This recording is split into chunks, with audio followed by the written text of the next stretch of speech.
আসসালামু আলাইকুম। CSC alumni association present alumni পডকাস্টের ৩য় পর্বে আপনাদের সবাইকে স্বাগতম। আমি হোস্ট হিসেবে রয়েছি Umme Habiba Mim, 37 batch second semester. বর্তমানে আমরা এমন একটি যুগে বসবাস করি যেখানে নিত্য নতুন দিনে আমরা নতুন নতুন এআই টুল সম্পর্কে জানতে পারি। এখন এআই কি আসলে আমাদের সৃজনশীলতাকে কমিয়ে দিচ্ছে নাকি যোগ করছে এক নতুন মাত্রা? এরকমই কিছু সময় উপযোগী প্রশ্ন থাকবে আজকের আমাদের পডকাস্টে।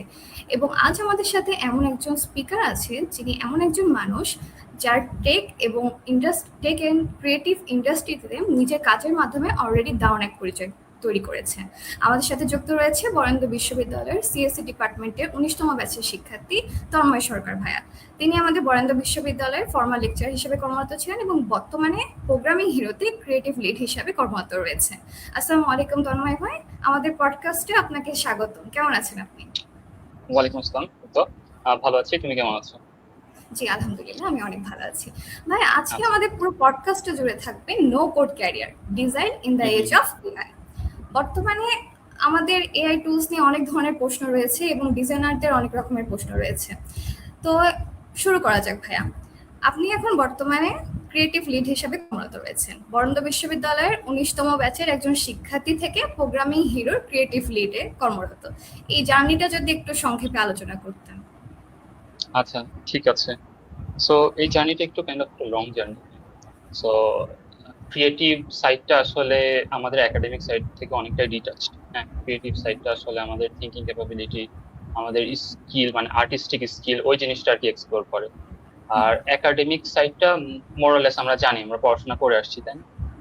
সো আমার এই ক্রিয়েটিভ জার্নি যদি শুরু করতে হয় তাহলে শুরু করব হচ্ছে একবারে আমার স্কুল লাইফ থেকে, ঠিক আছে? সো স্কুল লাইফে আমি অনেক শুরুতেই ক্লাস 8-এ সম্ভবত আমি আমার ফার্স্ট মানে পার্সোনাল কম্পিউটার পাই, যেটা ছিল একটা ল্যাপটপ।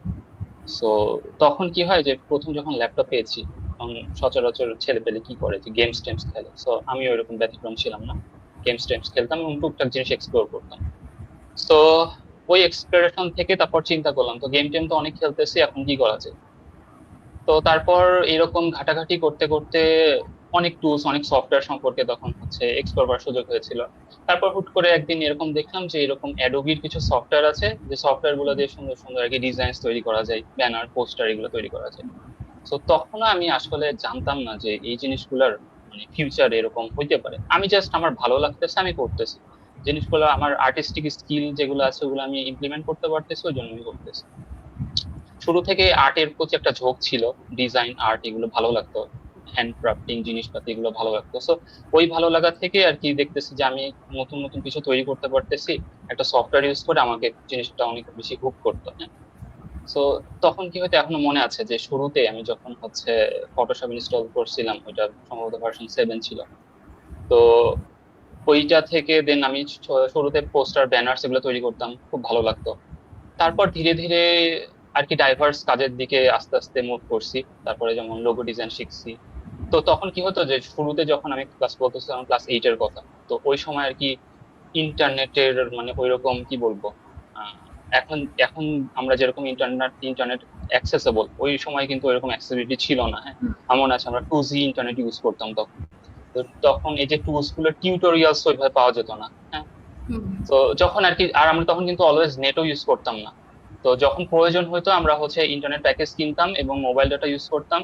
এবং আর কি যখন সুযোগ হতো আর কি বেসিক্যালি আমি তখন ওই টিউটোরিয়াল গুলো দেখতাম ইউটিউবে যে যে আর কন্টেন্ট গুলো কিন্তু এখনকার মতো অত ইয়ে ছিল না, ভাস্ট কন্টেন্ট ছিল না। তো এইরকম ভাবে নিজেই শুরু করছি জার্নি, যে নিজে নিজেই দেখছি, ইউটিউবে টিউটোরিয়াল দেখছি, নিজে নিজেও ট্রাই করছি টুলস গুলা, জাস্ট এই টুলস এর কাজ কি একটু দেখি, ফটোশপে তো অনেক টুলস আছে। তো এইভাবে আর কি শেখা হয়েছে। তারপরে আমি যেটা বলতেছিলাম যে ডাইভার্স কাজের দিকে মুভ হয়েছি, লোগো ডিজাইন শিখছি, বিজনেস করে নর্মাল যেগুলো কাজ সচরাচর করে, তো ভালো লাগতো জন্য করতাম। তো তারপর কি হইলো, এই জিনিসটা চলতেছিল, চলতে চলতে তারপর টার্নিং পয়েন্ট যদি বলি হচ্ছে যে আসলে ক্যারিয়ার সেন্ট্রিক জিনিসটা কখন আর কি মুভ করা শুরু হয়েছে, যে ডিউরিং মাই অ্যাডমিশন শেষে দেন হচ্ছে আমি তো কাজটা মোটামুটি শিখছি মানে নিজের ভালো লাগা থেকে আর কি। তো তখন হচ্ছে কি হতো যে ফেসবুকে একটা গ্রুপ ছিল 10 মিনিট স্কুলের। তো 10 মিনিট স্কুলের গ্রুপে 10 মিনিট স্কুল তখন এর কথা বলতেছি, ওরা তখন মানে শুরুতে ইভলভ হওয়ার ট্রাই করছে, হ্যাঁ মানে জাস্ট কোম্পানিটা গ্রো করতেছে এরকম সময়। তো শুরুতে ওরা বিভিন্ন কম্পিটিশন রাখতো, ডিজাইন কম্পিটিশন। সো একদিন এরকম একটা পোস্ট দেখলাম যে ওরা হচ্ছে ডিজাইন কম্পিটিশন অ্যারেঞ্জ করছে, তো থাম্বনেল বা পোস্টার টাইপের এরকম কিছু একটা ছিল, হ্যাঁ। তো অনেক পার্টিসিপেন্ট হচ্ছে অ্যাপ্লাই করছে ইয়ার জন্য। তো আমিও করলাম, দেখি আমি তো কাজটা জানি, একটু দেখি কি অবস্থা হয়। তো হচ্ছে যে কন্টেস্টে করে তো লাকিলি জাস্ট ওরা আমাকে করলো, জাস্ট আমার ডিজাইন ভালো লাগছে, নট অনলি আমাকে 10-12 জনের মতো আর কি সিলেক্ট করছে যাদের ডিজাইন মনে হয়েছে যে ভালো। তো তারপর 10 মিনিট স্কুল কি করলো যে এই যে 10-12 জন যারা সিলেক্ট করলো ওদের হচ্ছে নিয়ে ওদের তখন আর কি যে ইয়েটা ছিল, অফিস ছিল, ওখানে কল করলো আমাদের, কল করে হচ্ছে আমাদের একটা ইন্টার্নের ব্যবস্থা করলো, হ্যাঁ। সো ইন্টার্নে আমরা ছিলাম মোটামুটি 10-12 জনের মতো ছিলাম। তো আমরাই হচ্ছে 10 মিনিট স্কুলের ফার্স্ট ইন্টার্ন ব্যাচ অফিসিয়ালি, যারা হচ্ছে ডিজাইন ইন্টার্ন করছে 10 মিনিট স্কুলে, হ্যাঁ। তো ওইখান থেকেই বেসিক্যালি লিঙ্ক আপ হওয়া শুরু করছে, এই যে নেটওয়ার্কিং জিনিসটা ওইটা হওয়া শুরু করছে। যে তারপর আমরা যেই ডিজাইনার গুলা হচ্ছে 10 মিনিট স্কুলে আসলো ওদের সাথে কথা বলার সুযোগ হয়েছে, আমরা একসাথে কাজ শিখছি 10 মিনিট স্কুলে, অনেক কাজ শিখছি। তখন সাদমান ভাইয়া ছিল 10 মিনিট স্কুলে। তো এইভাবে নেটওয়ার্কিংটা বিল্ড হওয়া শুরু করছে। তারপর আস্তে আস্তে এই কাজগুলো আর কি প্রফেশনালি যে করা যায় ওই মাইন্ডসেটটা তৈরি হয়েছে। তারপর আমরাও পরবর্তীতে ইন্টার্নশিপ শেষে ডিসকাস করছি যে আসলে ইন্ডাস্ট্রিতে কিভাবে কি কাজ হয়। তখন থেকে আর কি নেটওয়ার্কিংটা গ্রো হওয়া, তারপর লিঙ্কডইনে অ্যাক্টিভ হওয়া, এন্ড দেন ফুল টাইম জবের কথা যদি বলি, তারপর তো বরেন্দ্রতে আমি মানে হয়ে গেলাম, স্টুডেন্ট ছিলাম, তখন পড়াশোনা চালিয়ে যাচ্ছিলাম।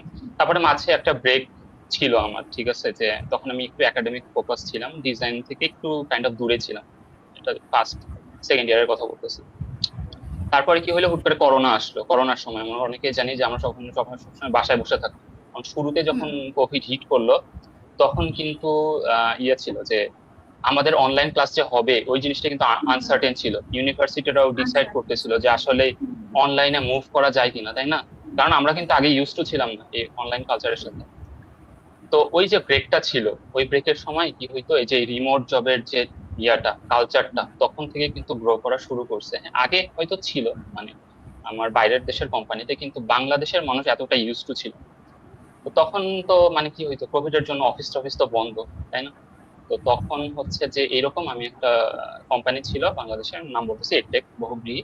তো বহুব্রীহির ভাইয়া পিয়াস ভাই পরিচিত ছিল, তো উনি কি করছে যে অফিস জব বন্ধ, তো আমি একটা জব, উনি হচ্ছে যে একটা জব পোস্ট করছিল বেসিক্যালি একটা ভিজুয়ালাইজার হায়ারিং। তো যেহেতু ঘরে বসে আছি এবং আমার মোটামুটি একটা পোর্টফোলিও আছে তখন, তো আমি তখন অ্যাপ্লাই করি এবং লাকিলি জবটা হয়ে যায় আমার, হ্যাঁ। তখন থেকে মেইনলি আমার ফুল টাইম জার্নি বহুব্রীহিতে, এবং বহুব্রীহির পর আমি শিখোতে কাজ করছি। শিখো থেকে দেন হচ্ছে প্রোগ্রামিং হিরোতে আসছি। প্রোগ্রামিং হিরোতে ভিজুয়ালাইজার ছিলাম, ওখান থেকে সিনিয়র ভিজুয়ালাইজার হয়েছি। তারপরে তো ভার্সিটিতে জয়েন করছি, ভার্সিটিতেও ছিলাম 1 বছর 4 মাসের মতো। দেন এখন আবার প্রোগ্রামিং হিরোতে আমি আছি ক্রিয়েটিভ লিড হিসাবে। এই তো আমার ওভারঅল জার্নি, একটু লম্বা হয়ে গেল, তো এই তো ছিল। অনেক ধন্যবাদ ভাইয়া, অনেক সুন্দর জার্নি শুনিয়েছেন আপনি। ভাইয়া এই যে আপনি বললেন আপনার যখন আপনি ডিজাইন ক্যারিয়ারটা শুরু করেন তখন যেমন আপনার হচ্ছে সেরকম ইন্টারনেট বা টিউটোরিয়াল অ্যাভেলেবল ছিল না, বাট বর্তমানে কি হয় ভাইয়া, বর্তমানে যখন ডিজাইনাররা এখন এআই এর মাধ্যমে কিন্তু অনেক দূর আগায় যাচ্ছে। এখন বর্তমানে অনেক বিতর্কিত একটা বিষয় হয়ে গেছে যে design in the age of AI. অনেকের মতে এটা মানুষের ক্রিয়েটিভিটি কমাই দিচ্ছে, অনেকের মতে এটা আলাদা একটা মাত্রা যোগ করছে। যেহেতু আপনি দুইটা কম্পারিজন খুব ভালোভাবে করতে পারবেন, যেমন আপনি অনেক আগে থেকে যেহেতু ডিজাইনিং এর সাথে আছেন, যখন আমাদের এআই টুলস এত অ্যাভেলেবল ছিল না, আর এখন বর্তমানে অ্যাভেলেবল। তো আপনার কাছে কি মনে হয় ভাই, আপনার সাপেক্ষে যে এই যে এত বিতর্কিত একটা বিষয় যে ক্রিয়েটিভিটি কমে যাচ্ছে বা আলাদা মাত্রা যোগ হচ্ছে, আপনার কি মনে হয়, যেহেতু আপনি দুইটাই মানে অনেক কাছ থেকে এক্সপ্লোর করেছেন, আপনার কি মনে হচ্ছে? আচ্ছা আচ্ছা, এখানে একটা পার্সপেক্টিভ কি যে ক্রিয়েটিভিটি জিনিসটা মানে একবারে একটা হিউম্যান যে ক্রিয়েটিভিটিটা, এইটা আসলে মানে রিপ্লেস করা আমার কাছে মনে হয় মানে টাফ। কারণ কি, হিউম্যান ক্রিয়েটিভিটি এটা মানুষের একটা ন্যাচারাল ট্রেট, ঠিক আছে। এআই কি করে, আমি যে কোনো মডেলের কথাই বলি, মডেল আসলে কিভাবে কাজ করে, মডেলের পেছনে তো থাকে ডেটা সেট, তাই না? আমি ডেটা দিয়ে ট্রেন করাই, এবং এই প্রি ট্রেন ডেটার বেসিসে আমাকে কিন্তু রেসপন্স দেয়, তাই না? তো এখানে ক্রিয়েটিভিটির কোয়েশ্চেনটা যদি আমার আসে, ক্রিয়েটিভিটি অবশ্যই আমি মানে হিউম্যান ক্রিয়েটিভিটিটাকে এআই চাইতে আগিয়ে রাখবো। কারণ আলটিমেটলি আমি যদি 10টা স্পেসিফিক ইমেজ দিয়ে একটা মডেল ট্রেন করি, এআই কিন্তু ওই 10টা ইমেজের বাইরে যে থিঙ্ক করতে পারবে না, ঠিক আছে? কিন্তু একটা মানুষ কি করতে পারবে? মানুষ তো just only design, static design থেকে এক্সপিরিয়েন্স না, মানুষের একটা ওভারঅল লাইফে অনেক কিছু থেকে কিন্তু ইন্সপিরেশন আসতে পারে, তাই না? এটা আমার কি বলবো, যে রিয়েলিস্টিক আমার ডে টু ডে কিভাবে আমি হচ্ছে দিন কাটাচ্ছি, বা আমি হয়তো কোনো ট্যুরে গেলাম, ওখান থেকে আমি কোনো ইন্সপিরেশন পেতে পারি, তাই না? সো এই যে মানুষের এক্সপিরিয়েন্সটা, এটা আসলে ডেসক্রাইব করা কাইন্ড অফ টাফ। এবং এআই এর ক্ষেত্রে কি বলবো, যে এআই আমি তো যেটা বলতেছিলাম যে ডেটা সেটের উপর কাজ করে, ঠিক আছে? সো এক্ষেত্রে এই কোয়েশ্চেনটা একটা অ্যান্সার যে আসলে হিউম্যান ক্রিয়েটিভিটিটা অলওয়েজ এগিয়ে থাকবে মানে এআই এর তুলনায়। কিন্তু যেটা পসিবল বা রিস্কের জায়গায় আমি বলবো যে যারা একটু ফ্রেশার আছে, ঠিক আছে, যারা একবারে মানে সবে এই ফিল্ডে আসছে এবং যাদের টুকটাক টুলসে হয়তো কাজ শিখছে এবং ইন্ডাস্ট্রিতে আসছে, তো যারা একবারে ফ্রেশার টুলস শিখেই হচ্ছে মার্কেটে ল্যান্ড করছে, ওদের জন্য কাইন্ড অফ আমি মনে করি জিনিসটা একটু চ্যালেঞ্জিং। কারণ ওদের ফার্স্টে যদি এই সেক্টরে আসতে হয়, মানে আমি স্পেসিফিকলি বলতেছি প্রোডাক্ট ডিজাইন বা ইউআই ডিজাইন এই সেক্টরে যদি আসতে হয়, তাইলে হইতেছে যে ওদের ফান্ডামেন্টাল গুলো জেনে আসতে হবে, ঠিক আছে, কিভাবে একটা ডিজাইন সাইকোলজি কাজ করে, বা ডিজাইনসের তো কিছু লস থাকে, তাই না? তো ওই লস গুলো সম্পর্কে আমার আইডিয়া আছে কিনা, প্লাস আমি ডিজাইন রুলস সম্পর্কে জানি কিনা। সো এইগুলা যদি আমি জানি, দেন ওইটার সাথে যদি আমি এআইটাও জানি, দেন ওইটা একটা ফ্রুটফুল সলিউশন হবে। সো হ্যাঁ, এটাই এর আগে যখন কোনো ডিজাইনার ডিজাইন করতো, তখন দেখা গেল 2 ঘন্টা ধরে কোনো একটা বিষয় নিয়ে, কোনো একটা প্যাটার্ন সিলেক্ট করা নিয়ে বা এনিথিং এলস, তারা 2 ঘন্টা 3 ঘন্টা টাইম দিত। আর এখন এর সময় এসে সেটা 20-30 মিনিটে হয়ে যাচ্ছে। তো এখানে মনে হয় না মানুষ একটা বিষয় নিয়ে যতটা বেশি গবেষণা করতো, যতটা বেশি এফোর্ট দিত, সেই এফোর্টটা কমে যাচ্ছে। তাহলে কি এখানে ক্রিয়েটিভিটি একটু হলেও আগে থেকে পার্সেন্টেজ কমে আসছে নাকি? যে পরিমাণ কাজ তারা আচ্ছা করতে পারতো সেটা তো এখন পাচ্ছে না, তার থেকে অনেক কম সময়ে অনেক ভালোভাবে হয়ে যাচ্ছে, মানে ব্রেনটাকে ইউজ করতেছে না, যদি আমি বলি, তাই না ভাই? এমন হচ্ছে। তো এটা কি কি বলবেন তাহলে এখানে? আচ্ছা আচ্ছা তো আগে কি হইতো, আগে মানে আমার মাথায় যদি একটা আইডিয়া থাকতো, ওই আইডিয়াটা এক্সিকিউট করার জন্য দেখা যাচ্ছে আমি কোন একটা টপিকে রিসার্চ করছি, ঠিক আছে, এখন ওইটার আমি একটা ভিজুয়াল ফর্ম দেখতে চাই অবশ্যই। সো আমি যে এই যে রিসার্চটা করছি এবং আমি যে একটা ডিরেকশন আমার মাথায় আছে, ওই ডিরেকশনটা আমি আগে কিন্তু ম্যানুয়ালি করতাম, রাইট? আমি ম্যানুয়ালি আমার বিভিন্ন টুলস ইউজ করে করে ওই জিনিসটা করতাম। কিন্তু এখন এআই আসার পরে যেটা হয়েছে, যে ওই যে ম্যানুয়াল লেবারটা আগে ছিল, যেটা আমি আমার মাথায় একটা ডিরেকশন আছে, ওই ডিরেকশনটা কিন্তু আমি এআই কে দিচ্ছি এখন। এবং ওই যে এফোর্টটা, ম্যানুয়াল এফোর্টটা যেটা আমি আগে নিজে থেকে একবারে তৈরি করতাম, ওইটা কিন্তু এখন আমাকে এআই করে দিচ্ছে, জন্য টাইমটা হচ্ছে, ফাস্টার হয়ে যাচ্ছে, তাই না? আগে যেটা 2 ঘন্টা লাগতো, ওটা সাপোজ ফর এক্সাম্পল এখন আধা ঘন্টা লাগতেছে, বা আরো কম সময় লাগতেছে, কারণ এআই ওই কাজটা আমাকে করে দিচ্ছে। কিন্তু এআই কে কিন্তু ডিরেকশন আমাকে দেওয়া লাগতেছে, রাইট? আমি কিন্তু প্রম্পট দিচ্ছি এআই কে। সো ওই ডিরেকশনটা কিন্তু আমার ইউনিক, রাইট? সো এই ক্ষেত্রে আমি বলবো যে আমার যে পার্সপেক্টিভ বা আমার যে থিঙ্কিং, ওইটা আসলে একটু হলেও হ্যাম্পার হইতে পারে, কিন্তু আমি বলবো না যে একবারই রিপ্লেসেবল হয়ে যাচ্ছে। এটাই হ্যাঁ, এটাই যেহেতু হচ্ছে। যেহেতু বললেন ম্যানুয়ালি ইনপুটের কথা, যে আমরা হচ্ছে যেভাবে ডিরেকশন দিচ্ছি সেভাবে আমাদেরকে করে দিচ্ছে, আমাদের টাইম সেভ হচ্ছে। তাহলে ভাই এখানে আমরা বলতে পারি প্রম্পটের বিষয়টা। আগে ডিজাইনাররা পিক্সেল নিয়ে ভাবতো, আর এখন ভাবে প্রম্পট নিয়ে। তো একজন ভালো ডিজাইনার হতে হলে মানে ভালো প্রম্পট লিখতে পারাটা কতটা জরুরি? এটা আমি বলবো অবশ্যই মানে একবারে ক্রুশাল জিনিস, যে আমি আসলে আমার মাথায় যে ডিরেকশনটা আছে, রাইট, ওইটা যদি আমি এআই কে বোঝাইতে না পারি, তো আলটিমেটলি ওটা তো কোনো সলিউশন মানে ওইভাবে ফিজিবল কোনো সলিউশন না, তাই না? কারণ আমি যে ডিরেকশনটা আমার মাথায় আছে, ওটা আমাকে তো মডেলকে বা এআই কে বুঝাইতে হবে। এবং আমি বুঝাচ্ছি কি দিয়ে, যে আমার যে প্রম্পট লিখতেছি, প্রম্পট ডেফিনেটলি এটা আমার ওন ল্যাঙ্গুয়েজে হইতে পারে, কারণ মডেলগুলো এখন অ্যাডভান্স হয়ে গেছে, বা হচ্ছে আমি ইংলিশ ল্যাঙ্গুয়েজও ইউজ করতে পারি। কিন্তু ওই যে প্রম্পটের যে স্ট্রাকচারটা, কিভাবে বেটার ডিটেল প্রম্পট লিখলে আমার মডেলটা এক মানে ডিজায়ার আউটপুট দিবে, ওই জিনিসটা আমাকে শিখতে হবে। এই জিনিসটা অনেক ইম্পর্টেন্ট, কারণ মডেল গুলাও কিন্তু আনলিমিটেড আমাকে ফ্রি অ্যাক্সেস দেয় না, মডেল কিন্তু আমাদের টোকেন দিয়ে মানে বাইন্ড করে রাখে, তাই না? সো আমার যদি আমার যে কোনো মডেলই আমি যদি বলি, আমি যদি প্রো সাবস্ক্রিপশনও নেই, আমার কিন্তু একটা লিমিটেশনস থাকে ওই টোকেনস গুলো ইউজ করার। সো এই জিনিসগুলো ব্যাক এন্ডে কিভাবে কাজ করে, যে আমি যখন একটা প্রম্পটিং করতেছি, ওইটা আমার সার্ভারে যাচ্ছে, রাইট? এবং সার্ভারে তো কম্পিউটেশনাল পাওয়ার ওয়েস্ট হচ্ছে, এবং ওয়েস্ট হওয়া মানে কিন্তু আমার কি ফসিল ফুয়েল ওয়েস্ট হচ্ছে, এবং ওই যদি আমি আরো ব্যাক এন্ডে যাই তাহলে কি হবে যে কার্বন ইমিশন হচ্ছে, তাই না? সো আমার কি এনভায়রনমেন্টের জন্য এফেক্ট করতেছে ওই জিনিসটা। সো এটা হলো জার্নি। সো এখন আমি যদি গার্বেজ প্রম্পটিং করি তাইলে হচ্ছে কি হবে, ওই মডেল গুলো মানে কি বলবো কম্পিটিশনাল পাওয়ার গুলো ওয়েস্ট হবে এবং আমার টোকেন্স গুলো শেষ হয়ে যায়, রাইট? সো আমি যদি একটা কোম্পানির হয়েও কাজ করি, কোম্পানি অবশ্যই চাইবে না যে আমাকে আনলিমিটেড টোকেন অ্যাক্সেস দিয়ে দিতে বা একটা যে কোনো এআই টুলস এর আনলিমিটেড অ্যাক্সেস দিতে, কারণ কোম্পানিরও রেভিনিউ করতে হবে, কোম্পানিরও তো লাভ করতে হবে, রাইট? তো এই ক্ষেত্রে আমার যেটা হচ্ছে কি বলবো অ্যাডভাইস থাকবে সেটা হচ্ছে প্রম্পটটা ভালো মতো শেখা, এবং প্রম্পটিং যদি আমি ভালো মতো শিখতে পারি তাহলে দেখা যাচ্ছে আমি খুব ফিউয়ার প্রম্পটস দিয়েই অপটিমাল আউটপুট নিয়ে আসতে পারবো, এবং এটা অনেক জরুরি। ধন্যবাদ ভাইয়া। ভাইয়া, এই যে ফাস্টেস্ট এআই এজ, আমরা এখন দিন বাই দিন আমরা দেখতেছি দিনের পর দিন যে এআই কতটা ফাস্টেস্ট হয়ে যাচ্ছে। তাহলে আগামী 5 বছরে ইউআই ইউএক্স এর কি ধরনের মেজর চেঞ্জ আসতে পারে এআই এর কারণে? আপনার কি মনে হয় যে কোথায় কোথায় মেজর একটা চেঞ্জেস আসবে বা পসিবিলিটি আছে? আচ্ছা, তো এই জিনিসটা আসলে অনেকভাবেই বলা যায়। তো শুরুতে যেটা আর কি ক্রুশাল বা এটা আমরা এখনো দেখতেছি বা ভবিষ্যতে খুব শীঘ্রই আরো দেখবো বেশি মোস্টলি, সেটা হচ্ছে যে যারা আমরা একবারে প্রোডাক্ট ডিজাইনের টুলসটা শিখে, ফর এক্সাম্পল আমি যদি বলি ফিগমা, ফিগমা তো আমরা এখন সবাই ইউজ করি ইউআই ইউএক্স এর জন্য। তো যারা দেখা যাচ্ছে যে ফিগমা টুলসটা শিখেই ইয়াতে চলে আসছে, মার্কেটে চলে আসছে কাজ করতে। সো ওরা কিন্তু জাস্ট টুল শিখছে, ওরা কিন্তু দেখা যাচ্ছে ডিজাইন যে সাইকোলজিটা দেখা যাচ্ছে অনেকে শিখছে, অনেকে অত ডিপলি রিসার্চ করে নাই। সো ওদের ক্ষেত্রে জিনিসটা কি মানে হইতে পারে রিস্ক, বা রিস্কের মতোই বলা যায়। কারণ কি, ওরা জাস্ট টুল শিখে মার্কেট আসছে, ওরা ডিজাইন সাইকোলজি জানে না, এবং ওরা ওই যে থিংটা একটা যে প্রবলেম, কারণ আলটিমেটলি প্রোডাক্ট আমরা তৈরি করি কেন, একটা প্রবলেমের সলিউশন করার জন্য, হ্যাঁ। তো হ্যাঁ, তো ওই প্রবলেম সলিউশনটা যদি আমি না করতে পারি বা আমার ওই রকম থিঙ্কিং ক্যাপাবিলিটি না থাকে, তাহলে তো আলটিমেটলি টুলস দিয়ে আমি বেশি দূর যেতে পারবো না। সো ওইসব ক্ষেত্রে আমি যদি বলি যে আগামী 5 বছরে বা আমার যদি একবারে ফিউচার প্রুফ হয়ে মার্কেটে আসতে হয়, তাহলে ফার্স্ট অফ অল আমাকে অবশ্যই কি করতে হবে যে ডিজাইন যে বেসিক্স, ডিজাইন যে সাইকোলজি, কিভাবে একটা ডিজাইন কাজ করে, বা আমার একটা দেখা যাচ্ছে বড় একটা প্রবলেম আসলো একটা কোম্পানির জন্য।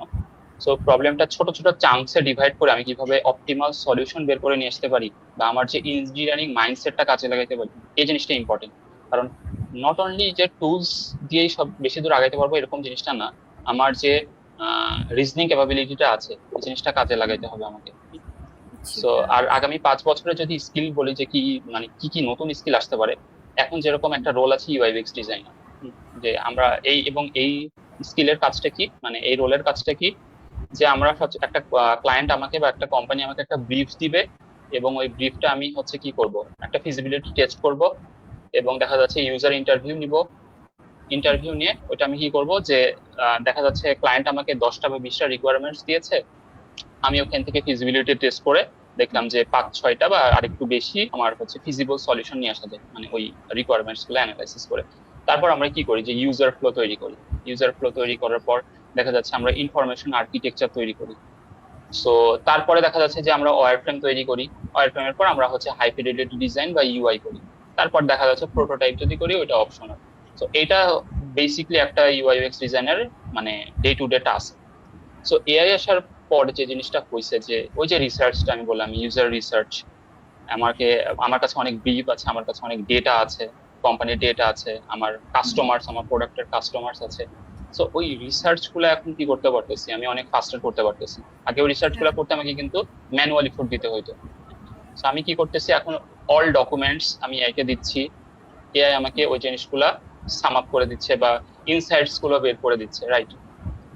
সো এই ক্ষেত্রে যারা নতুন ডিজাইনার তাদের কিন্তু ওই যে ওয়ার্ক ফ্লোটা কমে যাচ্ছে। আগে তারা হচ্ছে যে ম্যানুয়াল রিসার্চটা করতো ম্যানুয়ালি, এখন যেহেতু অটোমেটেড হয়ে যাচ্ছে, সে কি হচ্ছে কোম্পানি কিন্তু সময় বেঁচে যাচ্ছে, রাইট? সো ওই সব ক্ষেত্রে আর কি ওই যে ইয়াটা হচ্ছে, লে অফ গুলা হচ্ছে, যে তুমি তো আগে যে কাজটা দেখা যাচ্ছে 4-5 ঘন্টায় করতা, এখন তো এআই দিয়ে তুমি করে ফেলতে পারতেছো অনেক ফাস্টার। আগে যে প্রজেক্ট আমার কমপ্লিট করতে 1 মাস লাগতো, যেহেতু এখন টুলস ইউজ করে জিনিসটা অটোমেটেড ওয়েতে করা যায়, সো কাজগুলো অনেক ফাস্টার হয়ে গেছে। সো যারা একটু এক্সপিরিয়েন্স আছে, যারা মানে এক্সপিরিয়েন্স পারসন ডিজাইন ইন্ডাস্ট্রিতে আছে, তাদের মানে বেশ কিছু বছর ইন্ডাস্ট্রিতে থাকার পর তাদের একটা ইনটিউশন বা মাইন্ডসেট তৈরি হয়েছে। সো ওরাই আলটিমেটলি ওই জন্য ইন্ডাস্ট্রিতে টিকে আছে, কারণ কি ওদের ওই যে এক্সপিরিয়েন্সটা আছে, এবং এক্সপিরিয়েন্স কিন্তু রিপ্লেস করা একটু টাফ। এবং যারা নিউবি আছে, ওই তো নিউবিরা এই জন্য লে অফের হচ্ছে হইতেছে, যে শিকার হইতেছে, যে ওদের আসলে টুল বেসড নলেজ। সো আর আলটিমেটলি হচ্ছে 5 বছর পর যদি রোল গুলার কথা যদি বলি, তাহলে এরকম রোল হয়তো মার্কেটে আসতে পারে যে ইউআই ইউএক্স ট্রেনার, যারা কি করবে যে কোম্পানির মধ্যে আমার যে ডিজাইনটা আছে ওই ডিজাইনটা মানে প্রম্পটিং করে যাতে অপটিমাল সলিউশন নিয়ে আসতে পারি, এবং মডেলগুলো যাতে আমাকে গার্বেজ আউটপুট না দেয়, এই জিনিসটা মডেলকে শেখানো। তাহলে এটা যদি আমি করতে পারি, তাহলে মডেল কিন্তু আমার বিজনেস বা ব্র্যান্ডিং সম্পর্কে একটা আইডিয়া পেয়ে যাবে। তখন আমি যাই প্রম্পটিং করব আমার বিজনেসের সাথে অ্যালাইন রেখে ওই কিন্তু আমাকে রেসপন্স দিবে বা ডিজাইন প্রোভাইড করবে। এরকম একটা রোল হতে পারে। আবার 5 বছর পর যদি আরেকটা চিন্তা করি, আরেকভাবে চিন্তা করি, যে এখন আমরা দেখছি যে এআর ভিআর অনেকটা পপুলারাইজ হওয়ার ট্রাই করছে। হ্যাঁ, যেমন অ্যাপেলের ভিশন প্রো আসছে, ওরা কি করেছে এআর ভিআর অ্যাপ্লিকেশনস গুলা যেগুলো আছে ওইগুলা কিন্তু আবার ফিগমা দিয়েও করা যায়, কিন্তু এই টুলস গুলাও কিন্তু এখন ইভলভ হচ্ছে, যে এআর ভিআর এর জন্য আমি কিভাবে ওই ডিজাইনটা করব। আর এখানে কিন্তু নট অনলি ইউআই ম্যাটার করে না, এখানে আরো অনেক কিছু ম্যাটার করে। যেমন আমি আমার একটা মোশন সিকনেস আছে কিনা, কারণ আমি যখন ওই গগলসটা পরবো, আমি যে ওই হ্যাপটিক্স গুলা দিবে আমার ওই ফ্যাটিকটা আছে কিনা, বা আমি মোশন সিকনেস আছে কিনা। তো এইগুলো কিন্তু আমাকে তখন মাথায় রাখতে হবে, এবং মাথায় রেখে কিন্তু ডিজাইন করতে হবে। তো এটা একটা রোল হইতে পারে যে স্পেশাল ডিজাইনার। ভাই আর একটা মোশন যদি আমি চিন্তা, সিকনেস বিষয়টা যদি আরেকটু ভেঙে বলতেন। আচ্ছা মোশন সিকনেস বলতে কি, আমি ধরো একটা গগল পরছি, এবং আমার তখন তো আমি হচ্ছে ইন্টারফেস দেখতে পাবো, তাই না, আমার হচ্ছে ইয়াতে এআর ভিআর এর মধ্যে। সো এআর ভিআর কি করবে, যে আমি যখন এই যে যখন নর্মাল ফোন যখন চালাই, ফোন তো আমাকে যে ভাইব্রেট করে বা হ্যাপটিক দেয় না, যখন আমি কিবোর্ডে টাইপ করি একটা হ্যাপটিক দেয়, একটা ফিডব্যাক দেয়, যাতে আমি বুঝতে পারি যে অ্যাকশনটা নেওয়া হচ্ছে। হ্যাঁ, নাহলে তো আমি যদি ওই ভাইব্রেশনটা না দিত, আমি তো বুঝতে পারতাম না যে আসলে আমি টাইপ করতেছি কিনা, এরকম কিছু। তো মোশন সিকনেসটা কি দেখা যাচ্ছে, আমি এমন কিছু গেম খেলতেছি, ইমার্সিভ গেম খেলতেছি গগলস পরে, যে আমি কোনো কিছুর সাথে ধাক্কা লাগলে আমাকে একটা শেক দিচ্ছে, বা ওইরকম একটা অ্যাম্বিয়েন্স ক্রিয়েট করতেছে, যাতে আমি বুঝতে পারতেছি যে হ্যাঁ সামথিং ইজ হ্যাপনিং। তো অনেকের কি হয়, অনেক ইউজারদের যে কোনো একটা উঁচা জায়গা থেকে পড়ে গেল গেম খেলতে খেলতে, ওই একটা ফিডব্যাক দিল আমাকে অ্যাপটা, যে তুমি পড়ে গেলা। তো অনেকের এই ফ্যাটিকটা থাকে বা সিকনেসটা থাকে। তো এই জিনিসগুলো যাতে আরো অ্যাক্সেসিবল করা যায়, যাতে সবার ক্ষেত্রে জিনিসটা একটা ব্যালেন্স ফিল্ডে থাকে। তো এটা আর কি মোশন সিকনেস, হ্যাপটিকের মতো কাইন্ড অফ, যে আমাকে রেসপন্স দিবে মেশিন। ধন্যবাদ ভাই অনেক সুন্দর করে বোঝানোর জন্য। ভাই আমাদের এখানে বর্তমানে অনেকেই মনে করে যে ডিজাইন করা মানেই হয়তো ফ্রিল্যান্সিং, বাট ভাইয়া বড় বড় কোম্পানিতে ইনহাউস ডিজাইনার বা ক্রিয়েটিভ লিড হিসাবেও কিন্তু আমরা আমাদের ক্যারিয়ার করতে পারি।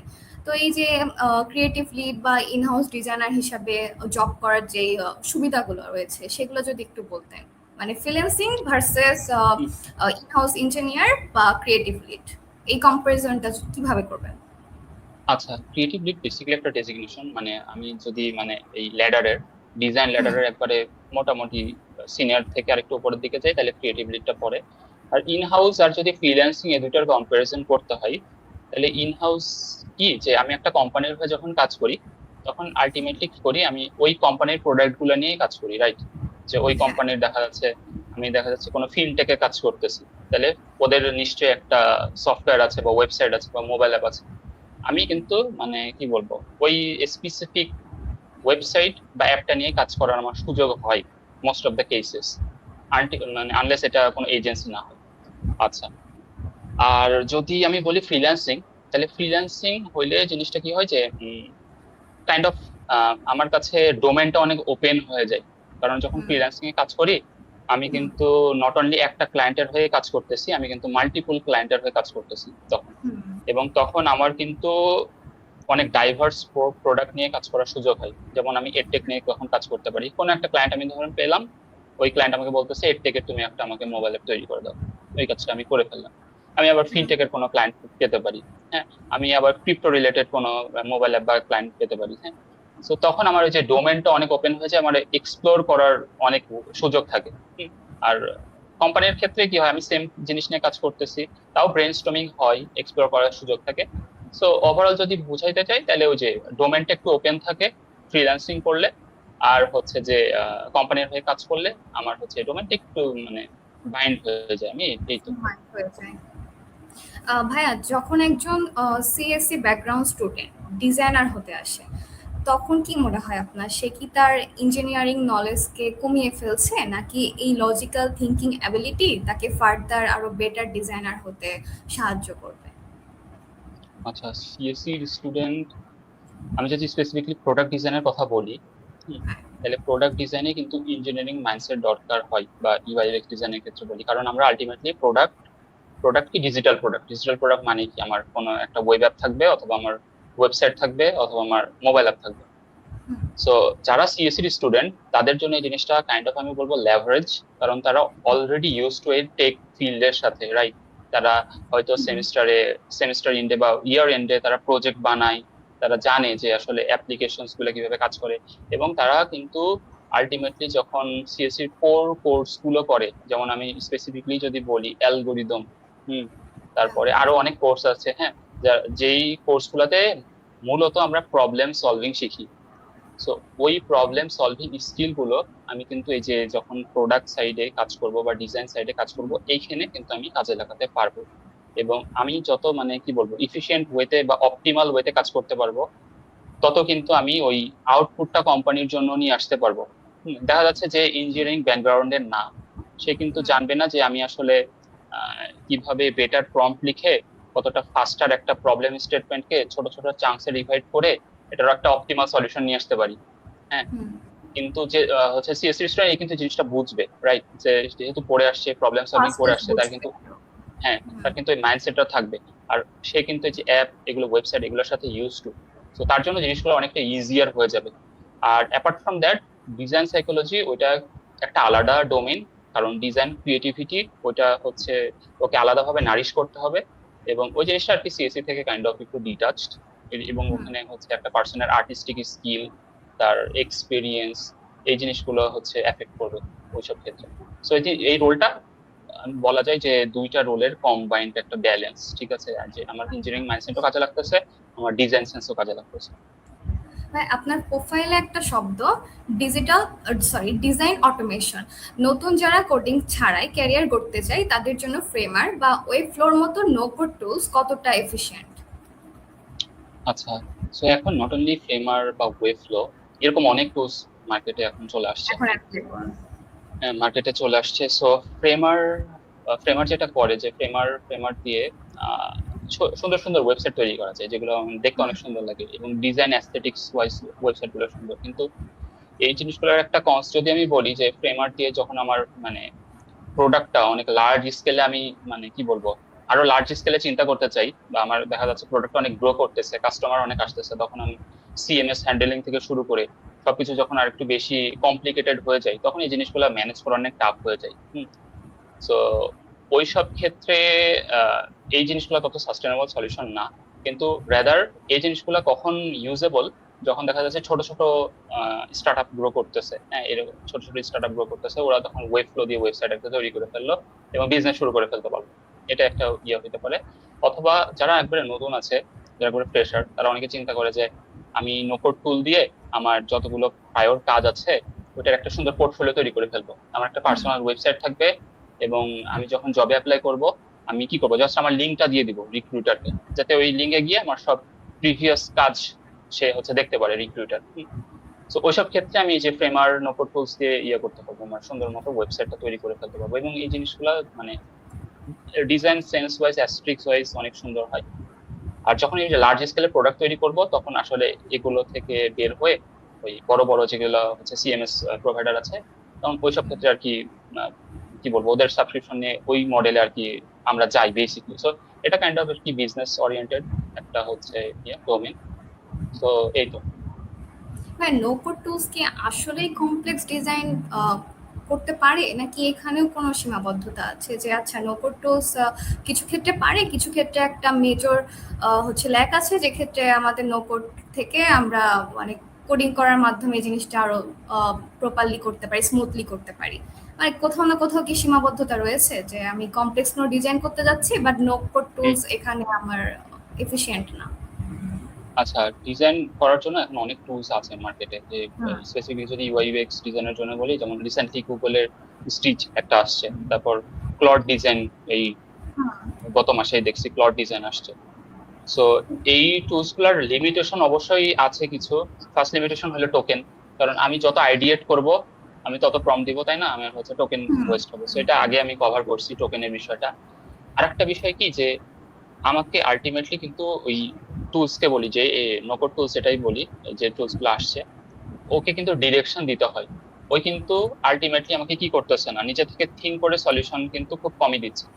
বা যে হুম সলিউশন গুলোই যদি দেয়, যে সলিউশন গুলো দিচ্ছে ওইগুলা কিন্তু ডিফল্ট সলিউশন। ডিফল্ট সলিউশন কি, আমি যদি একটা ভাইব কোড দিয়ে একটা ওয়েবসাইট তৈরি করি, 100টা ওয়েবসাইট তৈরি করলে আমি বুঝতে পারবো যে এই জিনিসটা ভাইব কোড দিয়ে করা। মানে যারা এক্সপার্ট আছে তারা বুঝতে পারবে এই জিনিসটা ভাইব কোড দিয়ে করা। কারণ কি, ভাইব কোড ওয়েবসাইটের সুন্দর একটা স্ট্রাকচার পলিশ লেআউট থাকে, কম্পোনেন্ট গুলো সেফ, ঠিক আছে, এবং বাটন গুলো মানে সেফ টু ইউজ, দেখে বোঝা যায়। যেমন আমরা কিন্তু অনেকে বুঝি যে একটা এআই দিয়ে ইমেজ জেনারেট করলে ওটা কিন্তু বোঝা যায় যে এত পারফেক্ট হয় জিনিসটা, জিনিসটা এত স্মুথ হয়, জিনিসটা কিন্তু বোঝা যায়, ঠিক আছে। যারা এক্সপার্ট আছে ওরা কিন্তু আরো বুঝতে পারবে জিনিসটা। হুম সো ওইসব ক্ষেত্রে যে নো কোড টুলস দিয়ে যে ডিজাইনগুলো আমরা পাই, কাইন্ড অফ ডিফল্ট হয়, ওখানে কোনো হিউম্যান টাচ থাকে না। সো এখন যদি সাপোজ ফর এক্সাম্পল দুইটা কম্পিটিটর কোম্পানি আছে, ঠিক আছে। দুইটা কম্পিটিটর কোম্পানি দেখা যাচ্ছে নো কোড টুলস দিয়ে এরকম ডিজাইন তৈরি করে একটা ভাইব কোড করে সামহাও একটা প্রোডাক্ট নিয়ে আসছে মার্কেটে। তাইলে এদের দুইটা সফটওয়্যার কিন্তু আমি ওই ডিস্টিংগুইশ করতে পারবো না, ঠিক আছে। কারণ কি, যে দুইটা কাইন্ড অফ সেম সেম লাগবে আমার কাছে, যে vibe coded as website. So আমার কিন্তু ওখানে হিউম্যান টাচ দিতে হবে। এবং হিউম্যান টাচ কে দিবে? আলটিমেটলি একটা হিউম্যান, যে আসলে এই মার্কেট সম্পর্কে যার আইডিয়া আছে, যার ডিজাইন সেন্স আছে। সো ওইখানে ওই পার্সনটার রিজনিং ক্যাপাবিলিটিটা কাজে লাগবে, ঠিক আছে। সো এটাই আমি বলবো যে নোকোড টুলস আসলে হেল্প করতেছে আমাদের ঠিকই, কিন্তু আমাকে ওই আলটিমেটলি একটা হিউম্যান টাচ কিন্তু দিতেই হবে। টাচ মাস্ট নিডেড হয়ে যাচ্ছে এখানে। হ্যাঁ, বাংলাদেশের ডিজাইনাররা গ্লোবাল মার্কেটে যদি ভালো করতে চায় তাদেরকে কোনগুলো স্কিল করতে হবে এবং কোন স্কিলগুলো মাস্ট গেইন করতে হবে? আচ্ছা, গ্লোবাল মার্কেটের জন্য যদি চিন্তা করি, ঠিক আছে, তাহলে একবারে শুরুতে ফার্স্টে যদি বলি, মানে apart from hard skill, soft skill দিয়ে যদি আমি শুরু করি, তাহলে ফার্স্ট আমাকে ভালো একটা কমিউনিকেটর হইতে হবে। মানে আমি আমার কাজটা, যেই কাজই আমি করছি ওইটা আমি কতটুকু প্রেজেন্ট করতে পারি আমার ক্লায়েন্টকে, ঠিক আছে, বা যে কোম্পানিতে আমি অ্যাপ্লাই করতেছি, আমি ওই কোম্পানিতে আমার কাজটা কতটুকু ভালোভাবে প্রেজেন্ট করতে পারি, এটা ফার্স্টে শিখতে হবে। প্লাস আমাকে অবশ্যই অবশ্যই ইংলিশ তো ভালো জানতেই হবে। আমার ফ্লুয়েন্ট হওয়া লাগবে না, আমার যাতে কনভারসেশনাল ইংলিশটা বেটার হয়, ঠিক আছে। মানে আমি যা মিনিমাম বলতেছি আমার, কনভারসেশন যেন ক্রিয়েট হ্যাঁ করতে পারি। হ্যাঁ, ওইটা যাতে আমি করতে পারি, ঠিক আছে। আলটিমেটলি আমি আস্তে আস্তে যখন ইউজ টু হবো, আমি তত বেশি ফ্লুয়েন্ট হবো, কিন্তু আমার যাতে কনভারসেশনাল ইংলিশটা বেটার হয়, এটা একটা পয়েন্ট। তারপরে আমাকে ভালো টিম প্লেয়ার হতে হবে, কারণ আলটিমেটলি আমি কিন্তু একটা টিমের হয়ে কাজ করব। স্টার্টআপের ক্ষেত্রে জিনিসটা অ্যাসাইডে রাখতেছি, কারণ স্টার্টআপে কি হয়, আমার ম্যান পাওয়ার কম থাকে। কিন্তু আমি যদি একটা ভালো এস্টাবলিশ কোম্পানির জন্য অ্যাপ্লাই করি, আমাকে কিন্তু আলটিমেটলি একটা টিমের হয়ে কাজ করতে হবে। সো আমাকে কিন্তু শিখতে হবে যে টিম প্লেইং জিনিসটা কি, এবং একটা টিম হয়ে কাজ করে কিভাবে বেটার আউটপুট নিয়ে আসা যায়, এই জিনিসটা আমাকে শিখতে হবে। আচ্ছা, সো আরেকটা জিনিস এখানে আমি মেনশন করতে চাই, যে যখন আমি একটা টিমের হয়ে কাজ করব, আমার যে হুম ইনপুট গুলা থাকে ওই ইনপুট গুলা যাতে মেজারেবল হয়। মেজারেবল কেমন, আমি যদি একটা এক্সাম্পল দিই, সাপোজ আমি কোন একটা কাজ করছি, ঠিক আছে, এখন আমি আমার বসকে বললাম যে আমি আজকে অমুক কাজটা করছি, মানে এই জিনিসটা আমি শিখছি বা এই কাজটা আমি করে নিয়ে আসছি। তো এই জিনিসটা কি হলো, কাইন্ড অফ ভেগ হলো। মানে আমি যদি কনটেক্সট না জানি, আমি কিন্তু বুঝতে পারবো না যে ওই একটা কাজ করছে, আসলে কাজের ইম্প্যাক্ট কতটুকু আমি কিন্তু বুঝতে পারবো না। রাদার আমি যদি এটা বলি যে আজকে আমি 7টা কম্পিটিটর অ্যানালাইসিস করছি এবং একটা রিপোর্ট তৈরি করছি, এবং এই রিপোর্টটা আমি এবি টেস্টিং করে দেখছি যে আলটিমেটলি 20% আমার কনভার্সন রেট বেড়েছে, সাপোজ আমি একটা এক্সাম্পল দিলাম। তো এইখানে কিন্তু আমার কি আছে, ডেটা আছে। হ্যাঁ, এবং আমাকে কিন্তু আমার যে ইনপুটটা, সেটা কিন্তু আমার যে লাইন ম্যানেজার আছে ওই কিন্তু মেজার করতে পারবে, ঠিক আছে। আগে আমি কি বলছিলাম যে আমি শুধু কাজ করছি, এবার কিন্তু আমি ডেটা দেখিয়ে বলছি যে আমি এইটুকু এইটুকু কাজ করছি। সো আমার ইনপুটটা কিন্তু মেজারেবল হয়েছে এখানে। সো এইভাবে আমার কাজকে প্রেজেন্ট করা শিখতে হবে। তারপরে এগুলো তো সফট স্কিলের মধ্যে গেল, ঠিক আছে। আর হার্ড স্কিলের মধ্যে তো আমার আছে যে আমি যে ফিল্ডে কাজ করতেছি বা যে ডোমেনেই কাজ করতেছি ওই ডোমেনের আমি সবকিছু জানবো, একবারে সারফেস লেভেল থেকে শুরু করে বেসিক্যালি ডিপ পর্যন্ত সবকিছুই জানবো। আর আরেকটা জিনিস আমি বলতে চাই সেটা হচ্ছে যে ডোমেনেই আমি কাজ করি না কেন আমি প্যারালাল রিলেভেন্ট ডোমেনেও সারফেস লেভেলের নলেজ রাখবো। এবং এই জিনিসটাকে বলে kind of T shape personality. T shape মানে কি যে আমি টি এর যে প্রথম বারটা আছে, ওই বারের আমি প্রত্যেকটা ফিল্ডে সারফেস নলেজ রাখবো এবং স্পেশালি একটা স্টেমে একবারে ডিপ নলেজ রাখবো। টি এর যেটা ভার্টিক্যাল লাইন ওটা আমি একবারে একটা স্পেসিফিক ফিল্ডে ডিপ নলেজ রাখবো। তো এটা যদি আমি রাখতে পারি তাহলে আলটিমেটলি আমি হচ্ছে একটা কি বলবো মানে আমার স্কিল গুলো একটা ফ্রুটফুল ওয়েতে যাবে। আর শুরুতে একটা শব্দ বলেছিলেন পোর্টফোলিও। তো হুম, হুম। ফ্রেশারদের জন্য পোর্টফোলিও কি কি স্কিল থাকা মাস্ট, আর মানে জব মার্কেটে সার্ভাইভ করার জন্য অ্যাজ এ বিগিনার। আর আমাদের অনেকের কাছে পোর্টফোলিও শব্দটা একদমই নতুন, তো যদি একটু বিস্তারিত বলতেন। আচ্ছা আচ্ছা, তো পোর্টফোলিও জিনিসটা খুবই ইম্পর্টেন্ট, কারণ পোর্টফোলিওই হচ্ছে একটা পার্সনের কি বলবো কাজের একটা আউটলুক, যে আসলে কোম্পানি বা রিক্রুটার দেখে আসলে একটা পার্সনকে জাজ করবে যে এই পার্সনটা কতটুকু জানে আলটিমেটলি, ঠিক আছে? কারণ আমি যদি একটা পার্সনকে যে বলি যে আমি 5টা প্রজেক্টে কাজ করছি, ওই আমাকে বিলিভ নাও করতে পারে, রাইট? সো পোর্টফোলিও এখানে ওই জিনিসটা করে দিচ্ছে যে পোর্টফোলিওতে আমার থাকবে কি আমি প্রায়র যে কাজগুলো করছি ওইগুলো ওখানে সুন্দর মতো হোস্ট থাকবে, ঠিক আছে? এখন একটা পার্সন পোর্টফোলিও বিভিন্ন ভাবে মেক করতে পারে। পোর্টফোলিও আমি যেটা আমি আগেও মেনশন করছি যে পোর্টফোলিওর জন্য আমি নিজস্ব ওয়েবসাইট তৈরি করতে পারি, অথবা যারা সিএসসি স্টুডেন্ট আছে ওরা গিটহাবে নিজের পোর্টফোলিও সাজায়। সো অনেক ওয়েজ আছে বেসিক। তো এই পোর্টফোলিও জিনিসটা ওইটাই আলটিমেটলি যে আমি কি করতেছি, যে কাজগুলো করছি ওই কাজগুলোর আমার একটা ব্লুপ্রিন্ট, ওখানে আমার সবকিছু হোস্টেড থাকবে। এবং আমি যখন হচ্ছে কাউকে পিচ করব যে আমি এই কাজগুলো জানি, আলটিমেটলি আমি ওকে আমার পোর্টফোলিওটা শেয়ার করব। এবং পোর্টফোলিওটা দেখে একটা পার্সন বেসিক্যালি বুঝবে যে এই পার্সনটার নলেজ কতটুকু এবং তার স্পেশালিটিস গুলো কি কি এবং মানে তার পটেনশিয়ালটুকু কতটুকু। হ্যাঁ, এটা আমার রিজুমেতে কি থাকবে, জাস্ট ওই জিনিসগুলা লিখা থাকবে, হ্যাঁ টেক্সচুয়ালি লিখা থাকবে যে অমুক অমুক কাজ করছি আমি, রেজিউমেতে যেটা থাকে। আর পোর্টফোলিওতে ওই আমার প্রজেক্ট গুলো রিফ্লেকশন থাকবে, আলটিমেটলি আমার প্রজেক্টটা কি কি করছি ওইটা বেসিক্যালি আমার হচ্ছে ক্লায়েন্ট বা রিক্রুটার ওই ওখানে গিয়ে দেখতে পারবে। সো রেজিউমে পোর্টফোলিও এই দুইটাই আসলে ইম্পর্টেন্ট, কিন্তু পোর্টফোলিওটা আমার এখানে বেশি ইম্পর্টেন্ট, কারণ ওইটাই আসলে এই অথেন্টিক মানে ওই জিনিসটা আসলে অথেন্টিক কিনা, পার্সনটা আসলেই কাজ করছে কিনা ওই জিনিসটা আমার কি করবে মানে বলে দিবে পোর্টফোলিও। ভাই, পোর্টফোলিওতে কি ধরনের প্রজেক্ট বা মানে কি ধরনের ইনফরমেশন আচ্ছা থাকা মাস্ট, কি ধরনের স্কিল থাকা মাস্ট? আচ্ছা আচ্ছা, সো আমি যদি ডিজাইনের কথা বলি, যেহেতু এটা হচ্ছে ডিজাইন সেন্ট্রিক পডকাস্ট, তো ডিজাইনের কথা যদি বলি যে ডিজাইন ইন্ডাস্ট্রিতে কি হচ্ছে যে সবাই যেভাবে পোর্টফোলিও বানায় নর্মালি, যে কি করে একটা প্রবলেম স্টেটমেন্ট নেয় এবং ওটার সলিউশন তৈরি করে এবং প্রজেক্টটা তৈরি করতে আমার কত সময় লাগছে, এই বিষয়ে হচ্ছে সে কিছু রাফ এস্টিমেশন থাকে, ওখানে ওখানে কিছু ওয়্যার ফ্রেমস থাকে, ওখানে কি থাকে ইউআই থাকে, এবং দিয়ে এরকম একটা পোর্টফোলিও সাজায়। সো এইরকম কিন্তু সবাই করতেছে এখন, রাইট? সবাই এখন এইভাবে পোর্টফোলিও সাজাচ্ছে। সো আমি কিভাবে ক্রাউড থেকে স্ট্যান্ড আউট করব? আমার পোর্টফোলিওতে একটু ডিফারেন্ট হইতে হবে, রাইট? সো স্ট্যান্ড আউট করার জন্য আমি কি করতে পারি, এখন যেহেতু এআই এর যুগ, আমি আমার পোর্টফোলিওটা এমন ভাবে সাজাইতে পারি যে কি আমি আমার প্রজেক্টে কোথায় কোথায় এআই টুলস ইউজ করছি এবং টাইম সেভ করছি। আগে যেটা হতো, আগে পোর্টফোলিওতে দেখা যাচ্ছে আমি যে ইউজার ফ্লো রিসার্চের জন্য বা ইনফরমেশন আর্কিটেকচার রিসার্চের জন্য আমি দেখা যাচ্ছে আগে যে ম্যানুয়াল লেবারটা আমি আগে দিতাম, যেটা দিতে দেখা যাচ্ছে আমার 7 দিন বা 10 দিন লাগছে, এখন আমি আমার পোর্টফোলিওতে ওই কম্পারিজনটা দেখাতে পারি যে আগে এই কাজটা করতে 7 থেকে 10 দিন লাগতো, এখন আমি এআই এই অমুক অমুক এআই টুলস ইউজ করছি এবং এই টুলস ইউজ করে আমি টাইম সেভ করছি, এবং ওটার একটা ডেটা একটা ভিজুয়ালাইজেশন আমার পোর্টফোলিওতে থাকতে পারে। এবং যখন এই জিনিসটা একটা রিক্রুটার দেখবে, ওই কিন্তু ইমপ্রেসড হতে বাধ্য, কারণ এই পার্সনটা কি করছে যে দুইটা জিনিস ডিস্টিংগুইশ করতে দেখিয়েছে। এবং এই জিনিসটা কিন্তু সবাই করবে না, এবং যারা করবে, কারণ কোম্পানি কি চায়, কোম্পানি তো প্রফিট করতে চায়।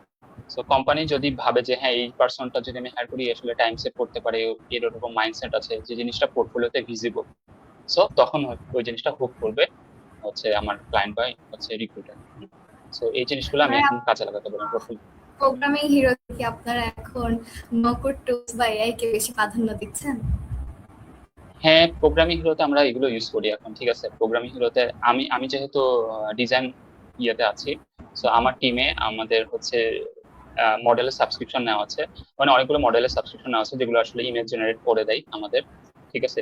তারপরে আমি মাঝে মধ্যে আমাদের প্রোডাক্ট টিমে ওটা হচ্ছে কোনো যদি ডিসিশন মেক করতে হয় বা নতুন প্রোডাক্ট আসে, তখন আমরা হচ্ছে ইয়া করি, কি বলবো, এই নোকো টুলস ক্লডের সাবস্ক্রিপশন আমাদের নেওয়া আছে।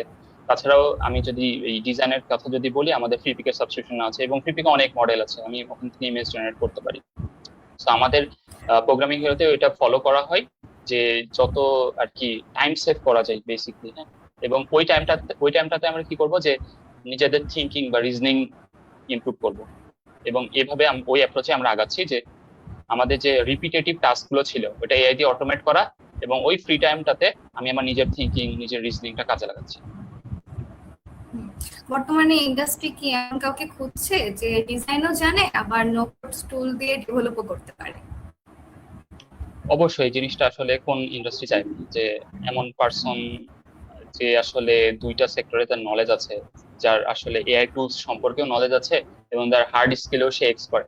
অবশ্যই মানে আমি যদি একটা ক্লায়েন্ট হতাম, আমি তো এরকম পার্সনকে চাইবো যে একটু ডাইভার্স, একটু স্মার্ট, সব ওয়েতে চিন্তা করতে পারে, রাইট।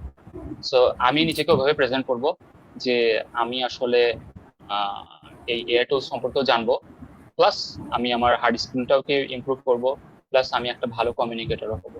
সো এই ওভারঅল ব্যালেন্স দিয়েই বেসিকলি আমি নিজেকে প্রেজেন্ট করব, এবং এভাবে যদি প্রেজেন্ট করতে পারি তাহলে ওইটা আলটিমেটলি মানে আমার একটা পার্সোনালিটি তৈরি করবে, যেটা মোরলেস ইরিপ্লেসেবল হবে। ভাই টেকনোলজি তো খুবই দ্রুত পাল্টাচ্ছে, এই পরিবর্তনের সাথে তাল মিলিয়ে নিজেকে আপ টু ডেট করতে কি ধরনের টিপস আমাদের ইউজ করা দরকার? আপনি কি ধরনের সিক্রেট ইউজ করেন এক্ষেত্রে? আচ্ছা আচ্ছা, এই জিনিসটা কাইন্ড অফ ইন্টারেস্টিং একটা কোয়েশ্চেন, যে আসলে কি হয় যে আমি আমি যদি আমার এক্সাম্পল দিই, আজ থেকে 3 মাস আগে আমি যে টুলস গুলো শিখছি, এখন কিন্তু ওই টুলস গুলো এত ইভলভ করছে যে আমি যেটা এক্সাম্পল দিচ্ছিলাম ক্লড ডিজাইন, ওইটা কিন্তু ছিল না যে কিছুদিন আগেও ছিল না, 20-25 দিন আগেও ছিল, 1 মাস আগেও ছিল, এটা আসছে। সো এই টুলস গুলো কিন্তু আসতেই আছে, ঠিক আছে। সো এত এত টুলস, মানে একটা ফ্রেশারের ক্ষেত্রে মানে ওই পাজলড হওয়াটা স্বাভাবিক, যে আসলে আমি কোনটা ছেড়ে কোনটা শিখবো, রাইট। তো এই ক্ষেত্রে আমি যেটা সাজেস্ট করব যে তোমার যে ডোমেইন, তুমি যে ডোমেইনে আছো, এবং ওই ডোমেইনের যে টুলস গুলো আসতেছে মার্কেটে, ওইটা সম্পর্কে খুব ভালো মতো তোমাকে নলেজ রাখতে হবে। কারণ এজ এ আমি যদি আমার আমার কথা বলি, ইউআইএক্স ডিজাইনের ক্ষেত্রে যেমন গুগলের স্টিচ আসছে, ক্লড ডিজাইন আসছে, এগুলো সম্পর্কে আমাকে জানতে হবে, যেহেতু আমি প্রোডাক্ট ডিজাইনার বা ইউএক্স ডিজাইন এগুলো নিয়ে কাজ করতেছি বা ডিজাইন নিয়ে কাজ করতেছি, বা ফ্রি পিকে কি মডেল আসলো এগুলো সম্পর্কে আমাকে জানতে হবে। এখন মেডিকেল সাইডে কি ইয়ে আসলো, মডেল আসলো, ওইটা তো আমার মানে ইনিশিয়ালি তো জানার দরকার নাই, তাই না, যে হেলথ কেয়ারে কি মডেল আসলো। সো শুরুতে আমি বলবো যে নিজের ডোমেনের যে এআই টুলস গুলো আসতেছে, ইভলভ হচ্ছে, ওইগুলো সম্পর্কে ভালো মতো আপ টু ডেট থাকা। এবং তোমার যদি সময় হয়, তোমার যদি এক্সপ্লোর করার আরো সময় থাকে, তুমি মানে জানবা, আসলে নলেজ জানার তো কোনো শেষ নাই, তাই না। এবং তুমি যত জানবা আলটিমেটলি দেখবা ওই নলেজটা কখনো কাজে লাগে। কিন্তু আমার কোর স্কিল সেট গুলোর মধ্যে আগে এই জিনিসগুলো ফিনিশ করে দেন আমি হচ্ছে বাইরের জিনিসগুলো এক্সপ্লোর করার জন্য সাজেস্ট করবো। ভাই যারা সিএসসি স্টুডেন্ট হয়েও কোডিং এ মন বসাতে পারে না, যেমন ভাই আমি, তাদের জন্য আপনার স্পেশাল মেসেজ কি হবে? আচ্ছা, কোশ্চেনটা একবার একটু রিপিট করুন। ভাই যারা সিএসসি স্টুডেন্ট হয়েও কোডিং এ মন বসাতে পারে না, আচ্ছা আচ্ছা যেমন ভাই আচ্ছা, কোডিং। আমিও কোডিং এ মন বসাতে পারি না, মনে হয় যে অন্য কোনো সাইডে গিয়ে যদি একটু ক্যারিয়ার বিল্ড করা যায় সেক্ষেত্রে অনেক ভালো হয়, এমন মনে হয়। আচ্ছা আচ্ছা আচ্ছা, কোডিং জিনিসটা হ্যাঁ অনেকের ক্ষেত্রেই মনে হয় যে এই জিনিসটা অনেক কঠিন, অনেক টাফ মনে তবে কি হয়। অনেক টাফ মনে হয়, ঠিক আছে, হ্যাঁ আমি জানি। এখন এই জিনিসটা আসলে অনেকের আছে, যেমন এই যে কোডিং এর সিনটেক্স লিখতে ভালো লাগে না, ঠিক আছে। সো যাদের দেখা যাচ্ছে যে কোডিং এর এই যে সিনটেক্স এগুলো লিখতে তেমন ভালো লাগে না, ওই কাজগুলো কিন্তু এখন কি করতেছে, এআই অনেক সহজ করে দিচ্ছে, রাইট। কারণ এআই দিয়ে কিন্তু এআই কে যদি আমি বোঝাতে পারি যে আলটিমেটলি আমার কি সলিউশন লাগবে, এআই কিন্তু আমাকে কোড লিখে দিচ্ছে। এবং এআই কিন্তু একটা ফ্রেশার, বলবো আমি ফ্রেশার সিএসসি স্টুডেন্ট চাইতে ভালো কোড লিখতে পারে অ্যাজ এ সিনটেক্স ওয়াইজ, ঠিক আছে। কিন্তু আলটিমেটলি যে প্রবলেমটা সলিউশন আমি কিভাবে করব, ওটার গাইডলাইন যদি আমি একে দিতে পারি এবং ওই চিন্তাটা করতে পারি, তাইলে ওইটা আমার জন্য ফ্রুটফুল। ঠিক আছে, এই এই চিন্তাটাই অনেকে করে না সিএসসি স্টুডেন্ট যারা হচ্ছে যে থিঙ্কিংটা, যেটা আমি আগেও মেনশন করছি, যেটা করে না। এবং ওই জিনিসটা আসলে অনেক টাফ, যে লজিক বিল্ড করা নিজের মাথার মধ্যে, রাইট? তো তাদের জন্য একটা সাজেশন থাকবে, তারা যদি এরকম লজিক রিলেটেড জিনিসপাতি এক্সপ্লোর করতে কম চাই, তারা হয়তো আরো সারাউন্ডিং কিছু ফিল্ড আছে ওরা এক্সপ্লোর করতে পারে, যেমন ডিজাইন একটা অপশন হতে পারে, যারা হচ্ছে এই ক্রিয়েটিভ সাইড এক্সপ্লোর করতে চায় হতে পারে। কিন্তু আলটিমেটলি আমার কিন্তু রিজনিংটা সব জায়গাতেই কাজে লাগবে, যে আমি আসলে প্রবলেমটা কিভাবে চিন্তা করতেছি বা সলিউশন করতেছি, সো এটা কিন্তু কাজে লাগবে। কোডিং নিয়ে যদি আরো কিছু বলি, তাহলে সিএসসি স্টুডেন্ট হিসেবে ভাইব কোডিংটা কতটুকু এফিশিয়েন্ট একজন সিএসসি স্টুডেন্টের জন্য? প্রোগ্রামিং হিরো কমিউনিটি এটা কিভাবে দেখে? আচ্ছা, ভাইব কোডিং জিনিসটা আমরা সবসময় কি বলবো, মানে ডিসকারেজ করি এরকম না, আমরা অ্যাপ্রিসিয়েটও করি। কারণ কি, সাপোজ আমার একটা প্রবলেমের সলিউশন করতে হবে, খুবই আর্জেন্ট, এখন আমার মাথার মধ্যে আইডিয়া রেডি আছে যে এভাবে এভাবে করলে একটা আমি ওইটার একটা সলিউশন নিয়ে আসতে পারবো, থ্রু যে কোনো একটা সফটওয়্যারের থ্রুতে আমি একটা সলিউশন নিয়ে আসতে পারবো। সো আমার মাথায় যেহেতু আইডিয়া আছে, আমি ওই আইডিয়াটা এআই কে দিব, এআই আমাকে ভাইব কোডে একটা ওয়েবসাইট তৈরি করে দিবে, যেটা আনটিল দ্যাট মোমেন্ট আমার ওই পারপাসটা সার্ভ করে দিবে, রাইট? এবং এই জিনিসটা আমরা সবসময় অ্যাপ্রিসিয়েট করি যে একটা পার্সন নিজের ইঞ্জিনিয়ারিং মাইন্ডসেট বা ওই থিঙ্কিং ক্যাপাবিলিটি কাজে লাগিয়ে সে আউটপুটটা নিয়ে আসতে পারতেছে কিনা। সো ভাইব কোডের এটা অবশ্যই আমি বলবো যে যারা সিএসসি স্টুডেন্ট সবাইকে শেখা উচিত, এবং কোডিং রিলেটেড সারফেস একটা নলেজ রাখা উচিত বেসিকলি। কারণ আমার যদি আলটিমেটলি কোডিং সম্পর্কে কোনো নলেজ না থাকে, তখন কিন্তু আমি আসলে দুইটা আমাকে কোড যদি দেওয়া হয়, আমি কিন্তু বুঝতে পারবো না যে কোন কোডটা বেটার এবং কোন কোডটা আসলে বাগ ফ্রি বেশি। ঠিক আছে, আমাকে সারফেস লেভেলের নলেজ কিন্তু রাখতে হবে। এবং যারা আসলে চায় না যে আসলে ডিপে যাব না, আমি কোডের অত ডিপে যাব না, তারা অন্য কিছু এক্সপ্লোর করতে পারে, কিন্তু সারফেস লেভেলের নলেজ রাখাটা জরুরি। কারণ যেহেতু আমরা সিএসসি স্টুডেন্ট, আমরা সিএসসি নিয়ে পড়াশোনা করতেছি, আমাদের উচিত আসলে একটা প্রোডাক্ট, একটা সফটওয়্যার কতটুকু অপটিমাল এই জিনিসটা বোঝা। ঠিক আছে, যেমন আমি যদি একটা এক্সাম্পল দিই, যেমন ছোট একটা এক্সাম্পল দিই ফর লুপের। ঠিক আছে, মানে একটা ফর লুপের মধ্যে যদি আরেকটা ফর লুপ থাকে, ওর মধ্যে যদি আরেকটা ফর লুপ থাকে, ঠিক আছে, ওটার কমপ্লেক্সিটি কিন্তু ইউজুয়ালি হায়ার হবে। ঠিক আছে, আর আরেকটা যদি অ্যালগোরিদম এরকম হয় যে ওটার জাস্ট আমি এন এন টাইমস দিয়ে প্রবলেমটা সলিউশন করে ফেলতে পারতেছি জাস্ট একটা লুপ দিয়ে, ঠিক আছে, সো ওই সলিউশনটা কিন্তু অপটিমাল। এখন যেহেতু আমরা সিএসসি নিয়ে পড়াশোনা করতেছি, আমাদের অ্যাটলিস্ট এই বেসিক সেন্সটা থাকা উচিত যে আসলে কোনটা অপটিমাল সলিউশন আর কোনটা হচ্ছে অপটিমাল সলিউশন না। সো ভাইব কোডেড এই সফটওয়্যার গুলো থেকেও আমাদের ওই বোঝা উচিত আসলে অপটিমাল সলিউশন কোনটা আর না। এটাই হলো অ্যান্সার আমি বলবো। তাহলে নতুনদের জন্য ভাইব কোডিংটা কোন স্টেজে এসে শেখা উচিত, মানে এক্স্যাক্টলি কোন স্টেজ থেকে আমরা এটা হচ্ছে লার্ন করতে পারি? আচ্ছা, এই জিনিসটা অ্যালং দ্য ওয়ে শেখা উচিত আমি বলবো। ঠিক আছে, একবারে শুরু থেকে আমাকে জিনিসগুলোর সাথে ইউজ টু হতে হবে। হ্যাঁ, আমি যে কোর্সটা নিয়ে স্পেসিফিকলি পড়াশোনা করতেছি, ওই এখন ভাইব কোডেড কি, যে যখন আমি ওই যে কোনো সফটওয়্যারের কি ইমপ্লিমেন্টেশন দেখবো, তখনই তো আমি কোনো একটা ইনস্ট্রাকশন দিব, আমাকে কোনো একটা প্রজেক্ট টাইপ কিছু একটা করে দিবে, তাই রাইট? ওটা আমি মানে নিজে কোড করতেছি না, এআই কে বলতেছি, এআই আমাকে কোডিংটা লিখে দিচ্ছে, তাই না? তো এটা আমি বলবো অ্যালং দ্য ওয়ে শেখা উচিত। এই জিনিসটা আমার কি হবে, আমি যখন প্রজেক্ট করব, আমার প্রজেক্টে অনেক হেল্প করবে। ঠিক আছে, এবং এটা আমি সাজেস্ট করবো না যে ভাইব কোডেড সবকিছুই তুমি হচ্ছে একবারে ইয়া করে দাও, তোমার কি বলবে প্রজেক্টে তুমি সাবমিট করে দাও, এটা আমি কখনোই এনকারেজ করব না। এটা করলে তো আমার কোনো ক্রিয়েটিভিটি ওখানে গেল না, তাই না? সো আমি একে এমন ভাবেই বলবো যে আমি যেটা ডিরেকশন দিব এআই আমাকে করে দিবে, এবং ওখানে আমার ম্যানুয়াল ইনপুটও থাকবে, এবং দুইটার যদি একটা কোলাবোরেশন হয়, তাইলেই আলটিমেটলি হচ্ছে ভালো একটা সলিউশন নিয়ে আসতে পারবো। এবং এই জিনিসটা আমাকে অ্যালং দ্য ওয়ে সিএসসির যে 4 বছর, আমি আস্তে আস্তে শেখার ট্রাই করতে থাকবো। ভাই, আমরা তো প্রথমেই আপনার জার্নি সম্পর্কে জেনেছি, তো জার্নির শুরু থেকে কি এমন কোনো মিস্টেক ছিল যেটা আপনার পরবর্তীতে রিয়েলাইজেশন হয়েছে যে এখানে যে মিস্টেকটা না হতো আর একটু স্মুথ হতো ক্যারিয়ারটা, বা আরো সামনের দিকে আগানো যেত, এরকম কি কখনো মনে হয়েছে? ছোট ছোট মিস্টেক আসলে, হ্যাঁ, এরকম তো সবাই, মোটামুটি সবার লাইফে তো ছোট ছোট মিস্টেক থাকে যেটা নিয়ে রিগ্রেট করে। ঠিক আছে, তো এরকম অনেক ছোট ছোট মিস্টেক হয়তো ছিল, যেটা আমি যদি তখন এট দ্যাট টাইম ওইটা যদি আমি অ্যাডাপ্ট করতাম, তাহলে হচ্ছে আমার ডিরেকশনটা দেখা যাচ্ছে অন্যদিকে যেতে পারতো। So specific at this moment ওইরকম আমার মনে হচ্ছে না যে এই মিস্টেকটা করার জন্য দেখা যাচ্ছে আমি ইন্ডাস্ট্রিতে পিছিয়ে পড়ছি বা এরকম কিছু। তবে আলটিমেটলি যেটা আমি বলবো, অনেক সময় মানে অ্যাজ এ পার্সন অনেক সময় আমি অনেক সময় প্রোক্রাস্টিনেট করি, অনেক কিছু দেখা যাচ্ছে একবারে এট দ্য এন্ড মোমেন্ট করবো, এরকম আমার কাছে মনে হয়েছে। সো এর আর কি আমার একবারে পার্সোনাল অপিনিয়ন। সো অনেকেই দেখা যাচ্ছে প্রোক্রাস্টিনেট হয়তো করে, সো আমিও এরকম অনেক সময় প্রোক্রাস্টিনেট করছি। তো ওইগুলো যদি না করতাম দেখা যাচ্ছে আরো অনেক কিছু শিখতে পারতাম। সো সোফার এটাই মনে হচ্ছে, আর তাছাড়া তেমন কিছু এখন ওভাবে মনে পড়তেছে না। না, কাজ করতে করতে এমন কি কখনো হয়েছে মাথায় কোনো নতুন আইডিয়া আসছে না? অ্যাজ এ হিউম্যান বিং আমরা এটা বলে হুম থাকি ক্রিয়েটিভ ব্লক। হুম তখন নিজেকে হুম। কিভাবে রিফ্রেশ করেন বা আবার কাজে ব্যাক নিয়ে আসেন নিজেকে?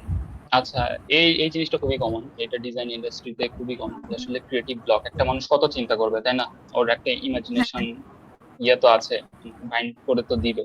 আমি যদি কাজ করতে থাকি একবারে long day along the week, আমি মানে বোর্ড হয়ে যাবো স্বাভাবিক, আমার মাথায় আইডিয়া আসবে না। সো ওইসব ক্ষেত্রে আমি কি করি, নিজেকে একটু ডিটাচ করে ফেলি কি এরকম স্ক্রিন থেকে একটু ডিটাচ করে ফেলি।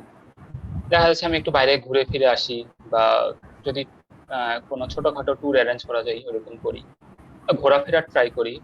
হ্যাঁ, এবং দেখা যাচ্ছে রাস্তাঘাটে ঘোরার সময় অনেক আইডিয়া মাথায় চলে আসে। ঠিক আছে, দেখা যাচ্ছে আমি রাস্তায় যাচ্ছি, কোনো সাপোজ একটা বিলবোর্ড দেখছি, বিলবোর্ড থেকে আমি কোনো একটা আইডিয়া পেয়ে যেতে পারি, রাইট?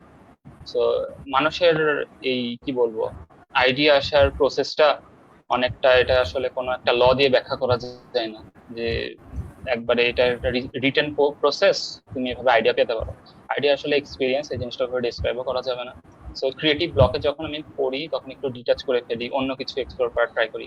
হতে পারে আমি ঘোরাঘুরি করতেছি বা মুভি দেখতেছি, মাইন্ড যখন ফ্রেশ হয় তখন আমি আবার মানে ফুল এনার্জাইজড হয়ে ওয়ার্ক প্লেসে ব্যাক করতে পারি। ভাই, আরেকটা বিষয়, আমাদের প্রত্যেকটা ক্ষেত্রে কিন্তু আমাদের কপিরাইট বা ইন্টালেকচুয়াল প্রপার্টি থাকে। তো এই যে ডিজাইনের ক্ষেত্রে কপিরাইট বা ইন্টালেকচুয়াল প্রপার্টি কি ধরনের কমপ্লেক্সিটি ক্রিয়েট করে? এইটা খুবই একটা ইম্পর্টেন্ট জিনিস, যেটা আমি শুরুতে একটা মিস্টেক করছিলাম, যে রিগ্রেটের কথা মনে পড়লো। এই জিনিসটা একটা আমার একটা ইয়ে ছিল যে শুরুতে কি ছিল, আমি একটা এক্সপিরিয়েন্স বলি আমার। আমি তখন ফ্রিল্যান্সিং করতাম, আপওয়ার্কে আমার একটা অ্যাকাউন্ট ছিল। সো কি হয়তো, আমি একটা ক্লায়েন্টের থেকে একটা প্রজেক্ট পেয়েছিলাম। ওটা ছিল একটা কোম্পানির প্রজেক্ট, আমাকে একটা লোগো ডিজাইন করতে হবে, এবং আমাকে হচ্ছে ওদের মোবাইল অ্যাপের জন্য স্ট্যাটিক কিছু ইনিশিয়ালি অ্যাপটাকে রান করার জন্য ক্রুশাল কিছু স্ক্রিন, বেসিক কিছু স্ক্রিন, ওই স্ক্রিনগুলো ডিজাইন করতে হবে। স্ক্রিন বেশি ছিল না, 10-12টার মতো ছিল। আর হচ্ছে যে লোগো ডিজাইনটা ছিল, আর টুকটাক ব্র্যান্ডিং ছিল, ইউআই কিট বেসিক্যালি বলে ওটাকে, ইউআই কিট ছিল। তো তখন যেহেতু আপওয়ার্কে আমি একবারে নতুন, এবং একটা কাজ পেয়েছি, এবং একটা মানে মোটামুটি বড় স্কেলের একটা কাজ পেয়েছি, সো আমি অনেক এক্সাইটেড ছিলাম। এবং তখন এই ফর্মাল প্রসেস গুলো সম্পর্কে আমি অত অ্যাওয়ারও ছিলাম না। তো কি হয়েছে, ক্লায়েন্ট আমাকে একটা ডকুমেন্ট দিয়েছিল, এনডিএ বলে ওটাকে, non disclosure agreement, NDA document. CSC তে একটা কোর্স আছে, ল এর কোর্স, যেখানে ইন্টেলেকচুয়াল প্রপার্টি এই জিনিসগুলো সম্পর্কে শেখানো হবে। হ্যাঁ, তো যেটা বলতেছিলাম যে এনডিএ, তো ওই এনডিএটাতে কি হয়েছিল, জাস্ট আমাকে সাইন করতে হবে, যে আমি প্রজেক্টটা করতেছি, আমি সাইন করতে হবে। এবং আমি আবার ডিটেলসে পড়ে দেখিনি যে এনডিএতে কি লেখা আছে। আমি প্রজেক্ট পেয়েছি, আমি খুবই এক্সাইটেড ছিলাম, তো আমি সাইন করে দিয়ে দিয়েছি ক্লায়েন্টকে। তো ভালো কথা, আমি দিয়েছি, কাজও করছি, ক্লায়েন্ট খুশি হয়েছে, কাজও নিয়েছে, ডান, কাজ শেষ, প্রজেক্টও এন্ড। তারপর কি হয়েছে যে 6 মাস পর 6 মাস পর কি হয়েছে, ওই ক্লায়েন্টটা ব্যাক করছে, হুট করে আমাকে মেসেজ দিয়েছে। মেসেজ দিয়ে কি করছে, সে আমাকে স্ক্রিনশট দিয়েছে। স্ক্রিনশটটা কিসের, যে আমি যে কাজটা করছিলাম ওই কাজটা হচ্ছে সে, আমি আমার পোর্টফোলিওতে রাখছিলাম, বেসিক্যালি পোর্টফোলিওর কথা বলতেছি। পোর্টফোলিও যে আমি বললাম, যেটা আমি যে কাজগুলো করছি ওটার একটা কি বলবো, আমার আউটলুক, আমি ওই কাজগুলো ওখানে হোস্ট করাতে। আমি সুন্দর মতো কাজটা ওখানে পোর্টফোলিওতে আমার হোস্ট করা ছিল। সো এনডিএ তে এটা লেখা ছিল যে ওই কাজটার আইপি ওই কোম্পানিটা ওন করে, এটা আমি কিছু করিনি। ঠিক আছে, এনডিএ তে এটা লেখা ছিল, এবং এনডিএ তে এরকম লস লেখা থাকতেই পারে। ওই এগ্রিমেন্টে যদি আমি যাই ক্লায়েন্টের সাথে বা কোম্পানির সাথে, আমি কিন্তু এই কাজগুলো পাবলিকলি আমি কিন্তু কোথাও পোস্ট করতে পারবো না। সো পরে আমি জিনিসটা বুঝছি, হয়তো আমি একটা ভুল করে ফেলছি। হ্যাঁ, তো আমি এনডিএ তে সাইন করার সত্ত্বেও, এনডিএ তে যেহেতু একটা রিটেন ইয়া আছে, রুলস আছে, ওটা আমি ভায়োলেট করছি। তো আমাকে তো অবশ্যই একটা পেনাল্টি দিতে হবে। তো আলটিমেটলি আমাকে একটা পেনাল্টি দিতে হয়েছিল, এবং আমাকে প্রজেক্টের যে ওভার যে হোল ইয়েটা ছিল, অ্যামাউন্টটা ছিল হোল অ্যামাউন্টটা আমাকে রিফান্ড করতে হয়েছিল, কারণ ছোট একটা ভুলের কারণে। ঠিক আছে, তারপর আমি এই জিনিসটা বুঝছি যে আলটিমেটলি এই জিনিসগুলো কতটুকু মানে সিরিয়াস ওয়েতে দেখা হয়। যে আমি ডিজাইনটা যদি কোথাও থেকে কপিও করি, বা আমি যদি এই এনডিএ বা এরকম আইপি রিলেটেড লস গুলো না পড়েই আমি যদি একবারে প্রজেক্ট খুশিতে খুশিতে করে নিজের পোর্টফোলিওতে রেখে দিই, ওই জিনিসগুলো আসলে আমি বলবো মানে 2026 এসে জিনিসগুলো সম্পর্কে অ্যাওয়্যার থাকা উচিত। কারণ এখন সবকিছুই কাজে লাগতেছে, এবং ডিজিটাল যে কন্টেন্ট গুলো, এই জিনিসগুলাই কিন্তু অনেক ইভলভ করতেছে, রাইট? তো এই জিনিসগুলোর কিন্তু আইপি বা ইন্টেলেকচুয়াল প্রপার্টি কোম্পানি হোল্ড করে। তো এই জিনিসগুলো আমাদের শেখা উচিত। ঠিক আছে, এই জিনিসগুলো অনেক ইম্পর্টেন্ট। হ্যাঁ, বরেন্দ্র বিশ্ববিদ্যালয়ে স্টুডেন্ট থাকাকালীন একটা হিউজ সময় কিন্তু আমাদের ক্যাম্পাসে কাটাতে হয়।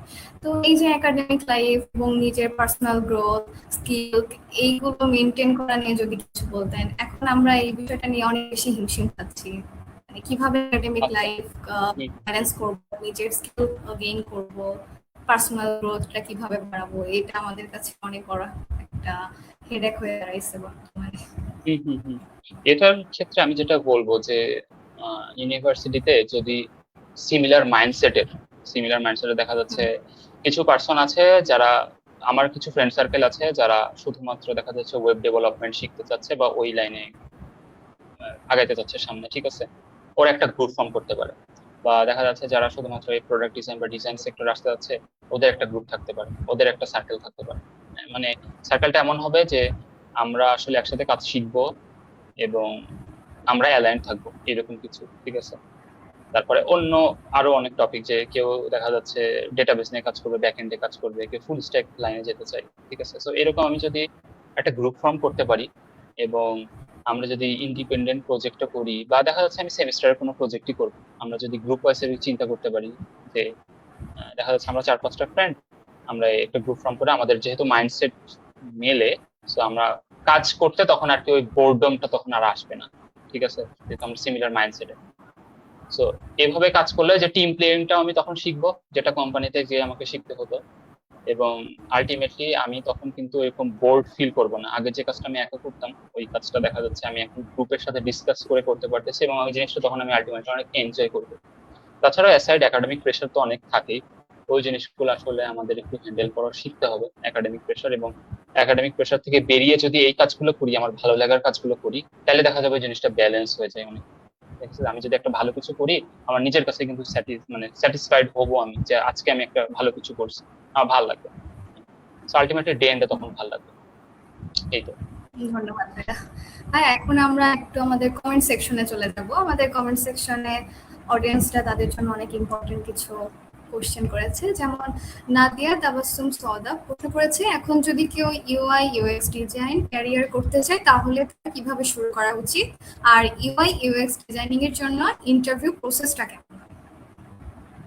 আচ্ছা, ক্যারিয়ার যদি শুরু করতে চাই, এটা আমি আগে অনেকটা কভার করছি। ক্যারিয়ার শুরু করতে গেলে ইউআইএক্স, যেহেতু সিএসসি স্টুডেন্ট আমরা সবাই, সো কি করব যে আমাদের ওই যে ইঞ্জিনিয়ারিং মাইন্ডসেট, ওটা আমি অ্যাসাইডে রাখতেছি, ওটা তো আমি কাজে লাগবেই। তাছাড়াও ইউআইএক্স এ ঢোকার শুরুতে আমাকে ফার্স্টলি ডিজাইন সাইকোলজি ভালো মতো শিখে আসতে হবে। আমাকে শিখতে হবে কিভাবে কালার অ্যাপ্লাই করতে হয়, কিভাবে টাইপোগ্রাফি, কোন টাইপোগ্রাফি কোথায় ভালো লাগবে, এই সাইকোলজি গুলো শিখতে হবে। কিছু ইউএক্স লস আছে, ওই ইউএক্স লস গুলো সম্পর্কে আমাকে ভালো মতো জানতে হবে। আমাকে ডিজাইন সিস্টেম সম্পর্কে ভালো মতো জানতে হবে, অনেক ডিজাইন সিস্টেম আছে। যদি আমি স্পেসিফিক কিছু নাম মেনশন করি, আনটাইটেলড ইউআই আছে, অ্যাটমিক ডিজাইন সিস্টেম আছে, অ্যাটলাসিয়ান ডিজাইন সিস্টেম আছে, অ্যাপেলের ডিজাইন সিস্টেম আছে, হিউম্যান ইন্টারফেস গাইডলাইন, এরকম কিছু একটা নাম, গুগলের ম্যাটেরিয়াল ডিজাইন আছে।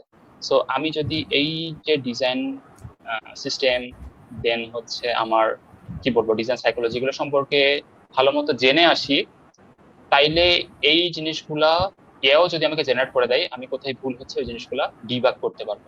সো এটা গেল ডিজাইনের ইয়ে থেকে, অ্যাঙ্গেল থেকে।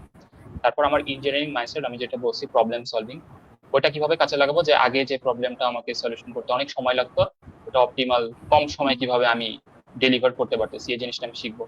সো এই দুইটা প্যারালাল শিখতে হবে। সো অ্যালং দ্য ওয়ে আমি যদি এই যে ডিজাইন সিস্টেম থেকে শুরু করে আমি আমার প্রবলেম সলভিং এগুলো শিখে ফেলি, তারপর আমার কাজ হবে যে ইন্ডিপেন্ডেন্ট কিছু প্রজেক্ট করা। আমি একটা প্রবলেম, দেখা যাচ্ছে কোনো একটা অ্যাপ আমার ভালো লাগতেছে না, ওই অ্যাপটা পিক করলাম বা ওয়েবসাইটটা পিক করলাম, ওটা আমি রিডিজাইন করলাম। রিডিজাইন আমি নিজের নলেজ কাজে লাগিয়েও করলাম, আমি এআই কে আমার অ্যাসিস্ট্যান্ট হিসেবে রাখলাম, এবং আলটিমেটলি আমি একটা রিডিজাইন করে ওটা আমার পোর্টফোলিওতে রাখলাম, এবং ওটার একটা সুন্দর ডকুমেন্টেশন বা ব্রেকডাউন রাখলাম। এটা যখন আমার পোর্টফোলিওতে রাখবো, আলটিমেটলি আমি যখন জবে অ্যাপ্লাই করব, ক্লায়েন্ট দেখে ইমপ্রেস হতে ওটা বাধ্য। ঠিক আছে, সো এটা আমার শুরুর ধন্যবাদ। কোশ্চেনের অ্যান্সার ছিল। আর সেকেন্ডটা যদি বলি, আমাদের প্রসেসটাও কভার করছি। আচ্ছা ভাই, আমরা চলে যাচ্ছি পরের কোশ্চেনে। Nizam Ahmed, design quality improve করার জন্য কি কি কাজ করা যেতে পারে? আচ্ছা, এটা আমি সবাইকে বলি যে ডিজাইন কোয়ালিটি যদি ইমপ্রুভ করতে হয়, শুরুতে যদি সে নিউবি হয়ে থাকে একবারেই, তার যদি নলেজ একেবারেই না থাকে, তাহলে তার উচিত যে শুরুতে এক্সিস্টিং যে ওয়েবসাইট বা অ্যাপ আছে ওইটা ফার্স্টে তুমি ধরে ধরে শেখো, যেভাবে আছে অ্যাজ ইট ইজ তুমি ওইভাবে ডেভেলপ করে করে শেখো। এইভাবে যদি তুমি অ্যাটলিস্ট 7-8টা ডিজাইন ওইভাবে ইমপ্লিমেন্ট করো, ওরা যেভাবে করছে আমি যেভাবে করছি, করলে আমার মাথার মধ্যে ইনটিউশনটা তৈরি হয়ে যাবে যে আসলে আমি নেক্সট যে প্রজেক্টটা করবো তখন আমি বুঝবো যে আমি এই যে প্রিভিয়াস যে 7টা কাজ করছি, এখন আমি মিক্স অ্যান্ড ম্যাচ করে আমি নিজের থিঙ্কিং অ্যাবিলিটিটা কাজে লাগাতে পারবো।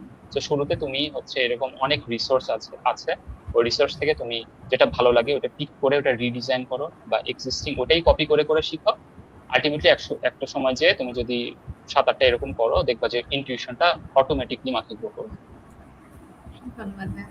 আমাদের পরবর্তী প্রশ্ন, Ahmedanur Tasfia, what makes a design feel intuitive to users? আচ্ছা, এইটার অ্যান্সার হচ্ছে কি, এটা আসলে একটা জার্নি। ইনটিউটিভ ডিজাইন কি, মানে আমি একটা স্ক্রিন ইউজ করে কিন্তু বুঝতে পারবো না যে আমার অ্যাপটা ইনটিউটিভ অর নট। আমাকে ultimately I have to experience the overall app so I can understand যে এটা আসলে ইনটিউটিভ কিনা।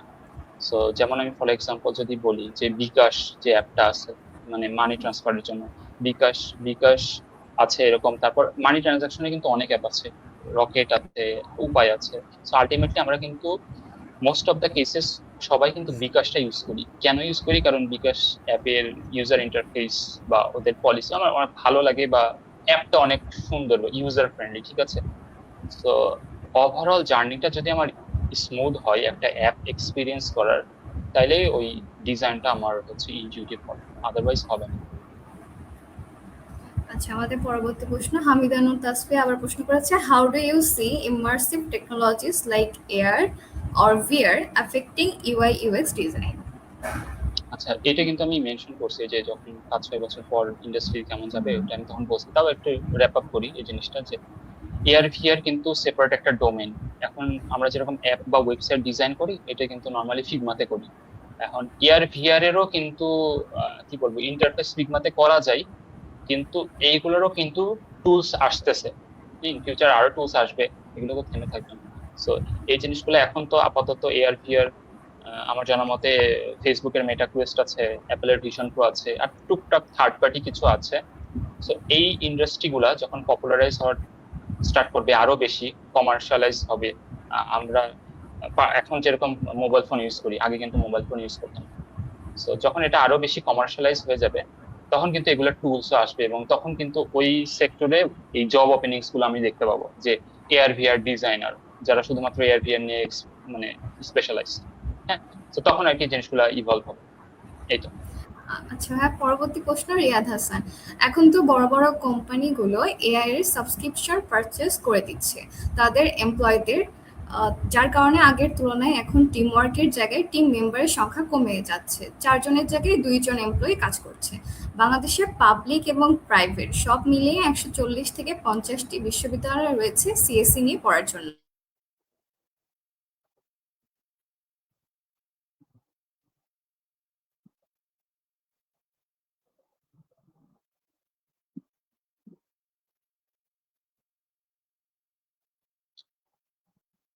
আচ্ছা, আমি কি কানেকশন লস করছি মেবি?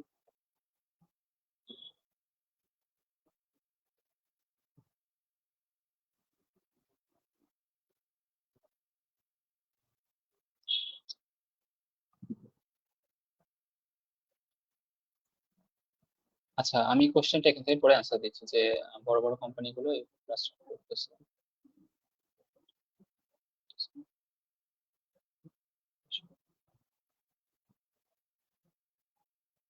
আচ্ছা, সো এইটার যদি অ্যান্সার আমি দেই হচ্ছে আসলে আহ, যে কোর্সগুলো আসতেছে, এই কোর্সগুলো বা হচ্ছে স্পেসিফিক নাম মেনশন করতেছি না, হ্যাঁ, এবং এই কোর্সগুলো আসলে জব মার্কেটে কতটুকু ভ্যালুয়েবল, ঠিক আছে। তো এইটার অ্যান্সার হচ্ছে কি, আহ, যে কোর্সগুলো আসতেছে ওই কোর্সগুলো আমি করবোই। তার প্যারালালি আমাকে যে যে লে অফ গুলা হচ্ছে বেসিকলি আমার কোম্পানিতে, যে 4 জনের জায়গায় যে 2 জন কাজ করতেছে আর 2 জনের কাজ তাহলে কে করে দিচ্ছে, নিশ্চয়ই যে টাইমটুকু বেঁচে যাচ্ছে। আগে যে কাজটা করতে আমি আগে মেনশন করলাম যে যে কাজটা করতে আগে 1 সপ্তাহ লাগতো, সে কাজটা এখন একদিনে করা যাচ্ছে, ঠিক আছে।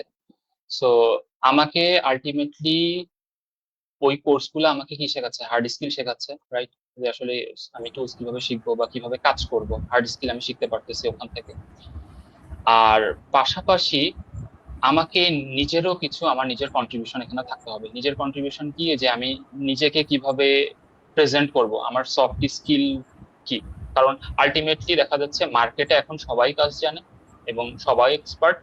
এখন আমাকে যদি ডিস্টিংগুইশ করতে হয়, আমাকে একটা পার্সনের সফট স্কিল, সে কতটুকু ভালো কমিউনিকেটর, এইসব কিছু কেমন, তার লিডারশিপ ক্যাপাবিলিটি কতটুকু, এই জিনিসগুলো কি হবে যে আমাকে একটা পার্সন থেকে আর একটা পার্সন ডিস্টিংগুইশ করতে হেল্প করবে, রাইট?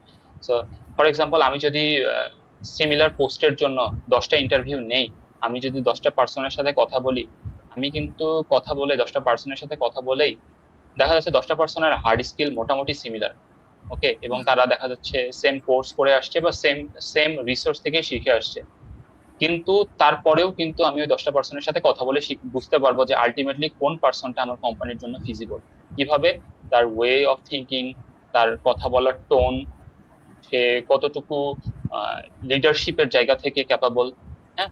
সো এই জিনিসগুলো তখন ম্যাটার করবে, ঠিক আছে। সো আলটিমেটলি আমি যেটা সাজেস্ট করব যে এই কোর্সগুলো বা ইয়াগুলো করার পাশাপাশি নিজের পার্সোনালিটি ডেভেলপ করা। আচ্ছা ভাই, আমার পরবর্তী প্রশ্নে যাই। নাদিয়া তাবাসসুম সওদাগর, কয়টা প্রজেক্ট আমাদের থাকা উচিত যদি আমরা ইন্টার্ন বা ফ্রেশার এমপ্লয়ি হয়ে ঢুকতে চাই, আর জব মার্কেটটা কেমন ডিজাইনিং এর জন্য? আচ্ছা, এটার আসলে হার্ড এন্ড ফাস্ট আমি বলবো না যে আর তুমি 3 বা 4টা যদি দাও। তো এটার আমি ক্যাটাগরি করে আনসার দিতে পারি।